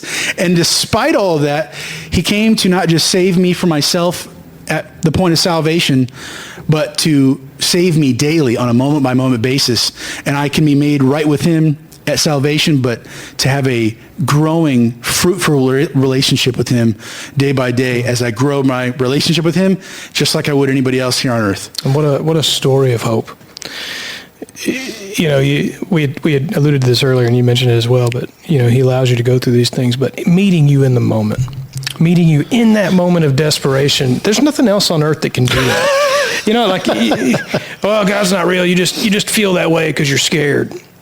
And it's like, until you have experienced when he knows exactly what you need in that moment and will meet you. There's nothing like that. And that's such a story of hope, that there are people who don't have that. They don't have that relationship, or they did, and now they're too scared because they've been bad. You know, they haven't been good people. Man, just go there. Just go there. He's ready and waiting. And all you got to do is call on him and he'll meet you. Absolutely. Brother, I'm so glad you came. I don't want to rush you out. We have tornadoes coming at some point today. For the listeners, I guess I'll go ahead. I said that I wouldn't, but we did lose power. We have since spliced it in. Maybe you won't be able to tell. Maybe you will. I don't know. But if you did, and for some reason we were redundant at any point, we did lose power and come back. And Daniel drove 3.5 hours. I mentioned this earlier, to be down here and to share his story. And man, there's so much more I think that we can go into. I know there was other things that you wanted to get out, so I'm gonna give you an opportunity. Okay. All right, hang on. I'm going to give you a chance. I want to really highlight the fact you didn't just drive down here. I mean, yes, you and I are friends, and you wanted to help me out and be on the show, but you didn't drive down 3.5 hours to just do it because I'm your friend. You have a story to tell, and you have a unique way, I think, of connecting with people. You always make me feel welcomed and a friend, and you're warm, and you do that with these guys you never met in the shop. But you did that because you want to share hope, man. And dude, man, I'm so grateful for that, bro. So, all right. I know you got one more thing you want to share. So before we wrap, any final thoughts? Anything you wanted to share that maybe we didn't touch on? So 2 things. I'll kind of combine them and try to make it little bit more concise, so I can get out of here safely. Two things. So I've been told from my TikTok audience, where I've been really just sharing the story more aggressively on there than any other platform or anything. I've been told by a lot of people, well, wow, you're amazing. You're my superhero. You're a whole bunch of stuff because you were able to do this. Now, going through cancer and having something that monumental in your life absolutely can give you the kick in the butt to make things happen, bro. Like it's almost like the ADHD, procrastination before a school test or something, and you cram everything at the last second. I just did the zigzags. The overdrive where you kick it into gear and you're like, all right, here we go. Let's send it, bro. Yeah. It's a little bit of that for sure, I guess. But it's the same mentality in my business that I've had. It's the same mentality that I had in sports, like I kind of mentioned previously. It's not a matter of if I'll be able to figure something out in my business or if I'm going to get through a wrestling match or, whatever, like lifting weights, all these things. Like, it's a matter of time. It's only a matter of time. I'm going to win. I'm going to succeed. The definition for me of succeed is, it may wildly differ from maybe what you envision succeeding to be. Sure. $1 million, 20 million, whatever that is for business, or getting your weight goal for lifting, or, anything like that. But specifically for me, I'll share this quick little story in wrestling. This happened a number of times, but there was a number of times where I was wrestling a guy who was an older year than I was, who was actually heavier than I was, and was clearly stronger than I was. You can actually see muscles on the heavyweight guy, which means, because he ain't just a blubber circle, he ain't just heavy. Pancake, and whoever falls first, gets squeezed out like a tube of toothpaste, okay?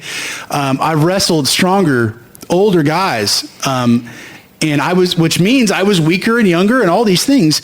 And yet I've still been able to beat those guys. Not that I was, undefeated or anything. I was close to that my senior year and junior year, but I was able to beat those guys because my willpower and my ability to say, I don't quit. There's not an opportunity for me to quit on the dumpster business because it gets too hard and I just can't answer questions and figure things out. I'm not going to quit.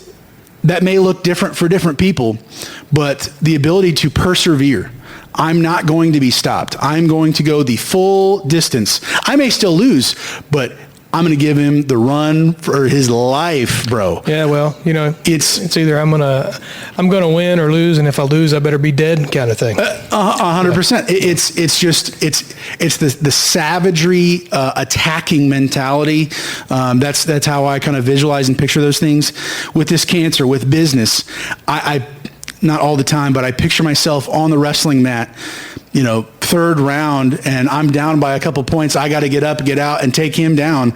And I will find a way. I will not be stopped. And it's not, to me, it's not, when people might hear that, they might think, oh, he's arrogant, he's prideful. Like, I'm not even trying to go up to like, I'm number one, blah, blah, blah, blah, blah. It's like, not only will I not lose, I'm going to find a way to get to where I'm going to win. It may not be pretty. I don't have to brag about it, bro. Like, I'm just going to be that guy who's still standing at the end of this.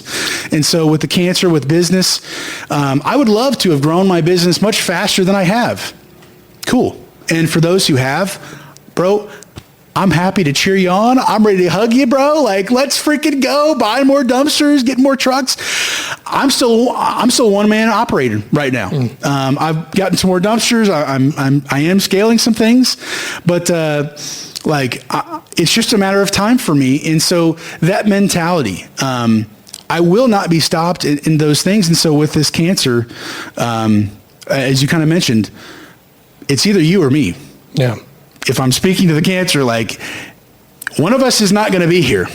And just to give you a hint, you're not going to be here. Yeah, by the way, you're in remission. So, I mean, peace out, bro. Yeah. So, It's quite literally, that is the aggressiveness. And one of the things I told myself, I think I mentioned it earlier, if the doctor was going to do all of those devastating things to me, I have to be mentally locked in to the same degree, to the same savagery, to the same devastating effect, but only in a healthy way, doing it the natural way, to this cancer as they were planning on doing to me. Mm-hmm. And so getting to that point where I am ruthless. I am just, guerrilla warfare. See, that is the type of verbiage and stuff I think about, and I'm talking about, I'm visualizing throughout this whole process.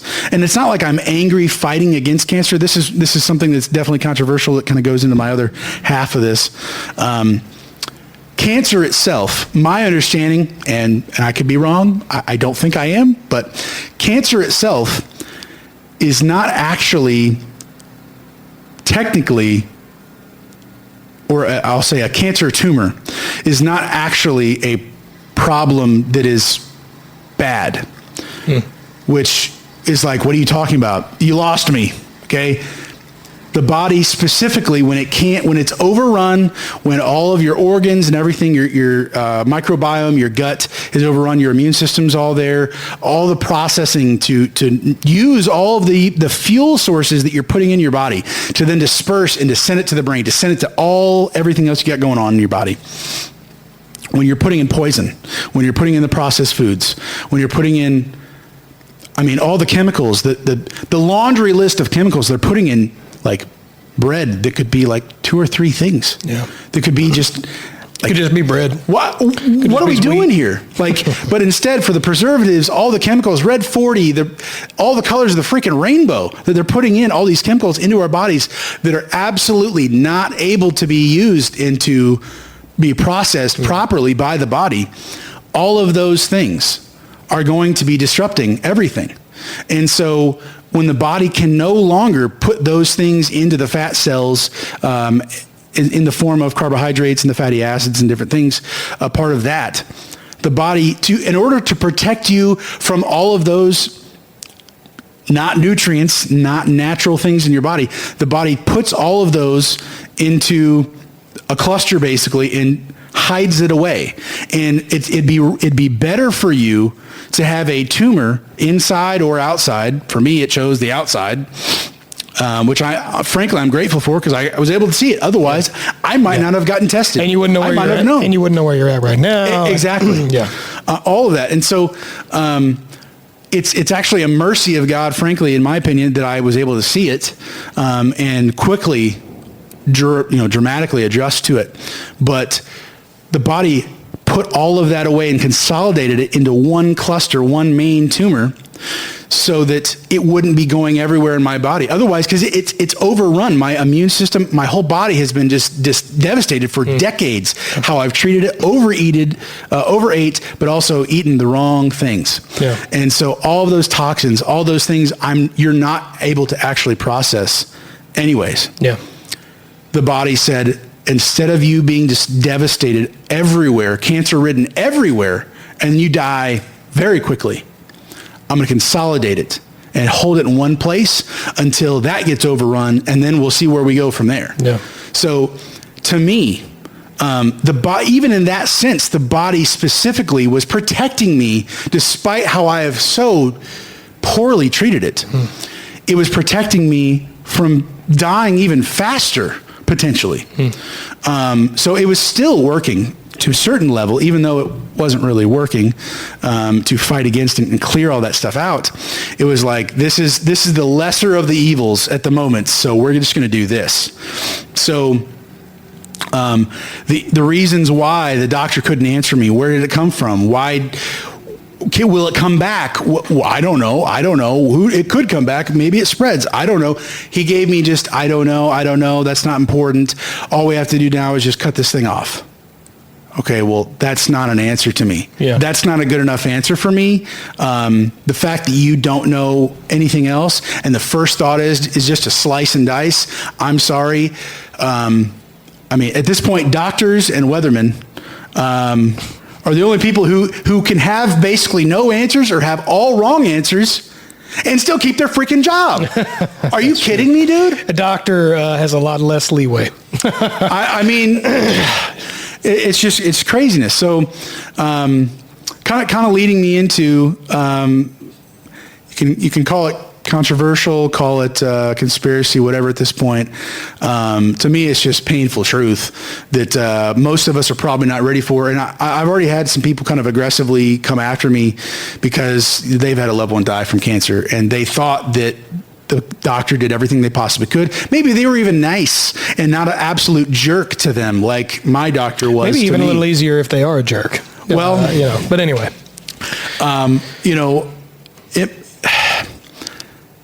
Be upset at me because I'm suggesting that maybe this is not the route that is a real, not just to go into remission and to stop, temporarily pause button, but to actually be completely cured, 0 cancer cells left, completely gone.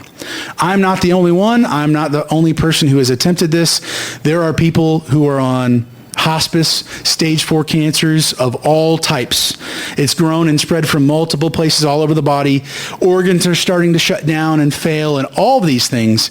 And through fasting, through natural healing, fruits and vegetables, putting in whole foods, or the combination, or juicing, or water fasting, dry fasting, make complete and full recoveries, completely cured, 0 cancer in sight, no organs damaged or destroyed. Like this is not just, wow, Daniel was just the only person. He's one of the chosen ones.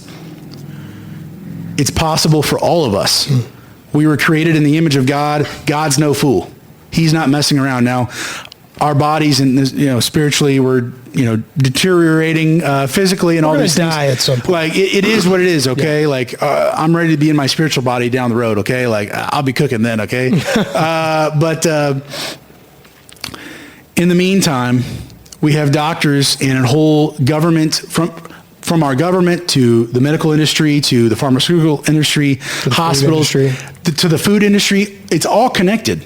Now, do your research, throw that out there for you. Most people don't, so it is what it is. But all of these industries are connected, and they're all being paid by each other to keep the facade, to keep the lie going. It is my personal belief, and this is very aggressive to say, but I've already experienced everything up to the cancer, and now today, another one bites the dust.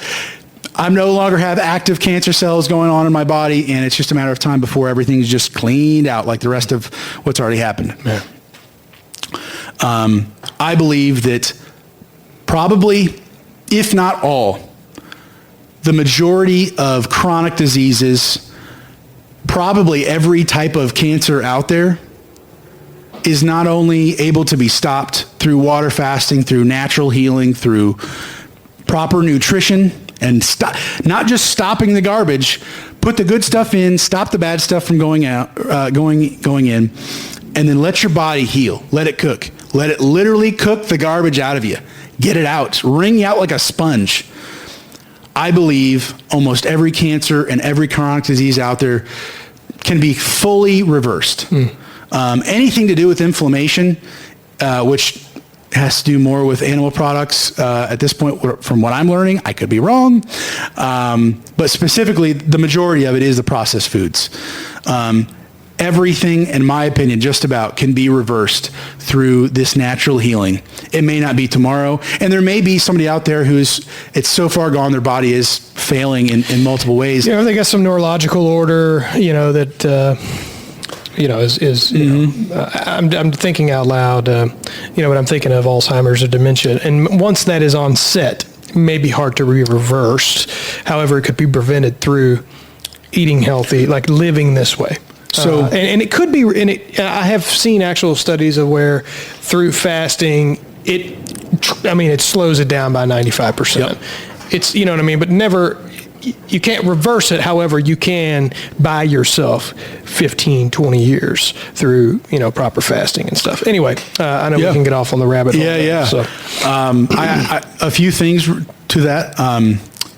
They say what type 1 diabetes is not reversible. It's for life. It is what it is. Yeah.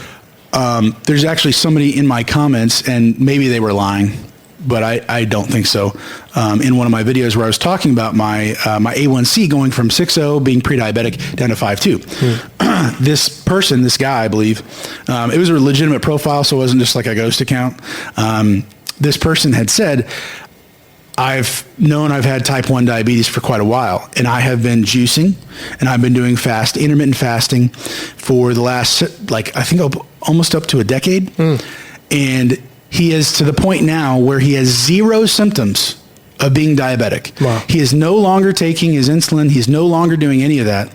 And he's almost to the point where the doctor is ready to officially say, you no longer have type 1 diabetes, fully reversing that.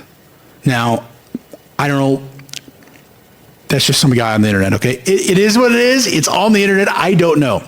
But type 1, potentially, off of that guy's testimony, maybe that's true. Here's what I'm convinced of. I'm convinced that fasting is a tool that was given to us by our Creator and communicated to us by our Creator. You can't convince me otherwise. And I think it was done so to prevent diseases such as cancer and other terminal illnesses. And again, I think this goes for world culture in 2025, but specifically America, specifically Bible Belt. We start talking about unhealthy Americans. Well, you're in Kentucky. So, we talked about this last night. That's a long conversation. I think it's culturally it's bred into us. Fasting is non-existent. And that's incorrect. The Creator talked about it multiple times in the Bible. He did it himself for 40 days. He's telling us that there is this tool that can not only reverse, but can prevent. Yeah. And I think that I'm speaking to Christians here, all right? And really, I think anyone, whether you believe or not, I don't care, but specifically to Christians, you have a tool in your pocket that the Creator told you to use. Use it. And through your story, Tim fasted for 5 days. He did a 5-day fast. Listen, dude, he did that and inspired me to do one. And I said, well, I'm going to just do 24 hours. I'm just going to see what happens. So I did. And I got to 24 hours, but I was, I had I wasn't committed all the way. Sure. I didn't know how to break a fast. So I go 24 hours, and I go up to Mark's Feed Store, which is a local barbecue place. Some of the best barbecue. I mean, it's like a chain now. They got 5 or 6 locations, but really good local barbecue. Smack a full rack of ribs, dude. My heart rate was off the chain, dude. It jumped to like 165. I was like, I'm going to have to go to the ER right now. Because, you're on an empty stomach, anyway, long story short, go follow Daniel. Where's the best place to find you at? As of right now, it'd be on TikTok, Daniel Stanton, my name. I think the the username, whatever, it's Daniel Helper. I couldn't think of anything. You'll see his face. I think it is Daniel Stanton is the name though. Yeah, 52,000 followers, something like that. It'll be the guy with a lot of followers named Daniel Stanton. And then I did create a new YouTube channel, and that's something I'm starting to pull videos from TikTok over to follow the journey and to get me up to speed on YouTube, because I want to be on both platforms. Because of the nature of what I'm talking about and talking about cancer cures and other stuff going on, I want to be very careful. So on YouTube, the channel it's already up and available. I've got like 25 subs, only a few videos. It's called The Radical Helper. And that's going to be eventually where I'm probably going to be mainly at, but I'll probably be on TikTok for the foreseeable future as well. But those are the two places. But for right now, this very second, TikTok is where I'm at. Gotcha. And then for the dumpster rental side, because I'm going to be sharing this in the dumpster rental groups. A lot of my clients are dumpster rental and people that, you were the dumpster rental helper. Right? Yeah. So you have what is your YouTube channel for the dumpster rental? Daniel, the Dumpster Helper. Gotcha. So the word helper is kind of a theme in my life, and that's a whole other conversation. But I just God has helped me out in my life so much. I have the great physician who's doing the work in me spiritually, physically, and he's been such a help to me, and I want to help others. I want to love people well, and so, that's my theme, being a helper. I might not be the best guy with all the information everywhere, with everything, but I do want to be help any way I can, so that's where I'm at. Well, brother, it was a blessing to have you on. I love you. I'm proud of you.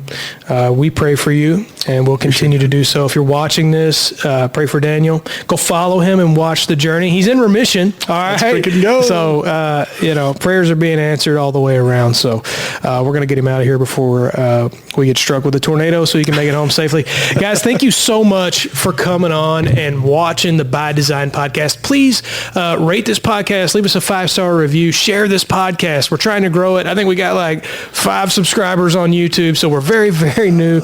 Maybe this is episode 3, so hopefully we'll have 15, maybe 5 an episode would be cool. Share this podcast. If you have any questions about the podcast specifically, send us an email to questions@bydesignshow.com.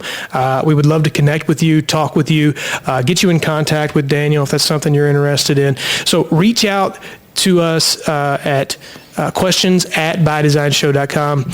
Guys, thank you so much. Have a blessed day. We'll see you on episode 4.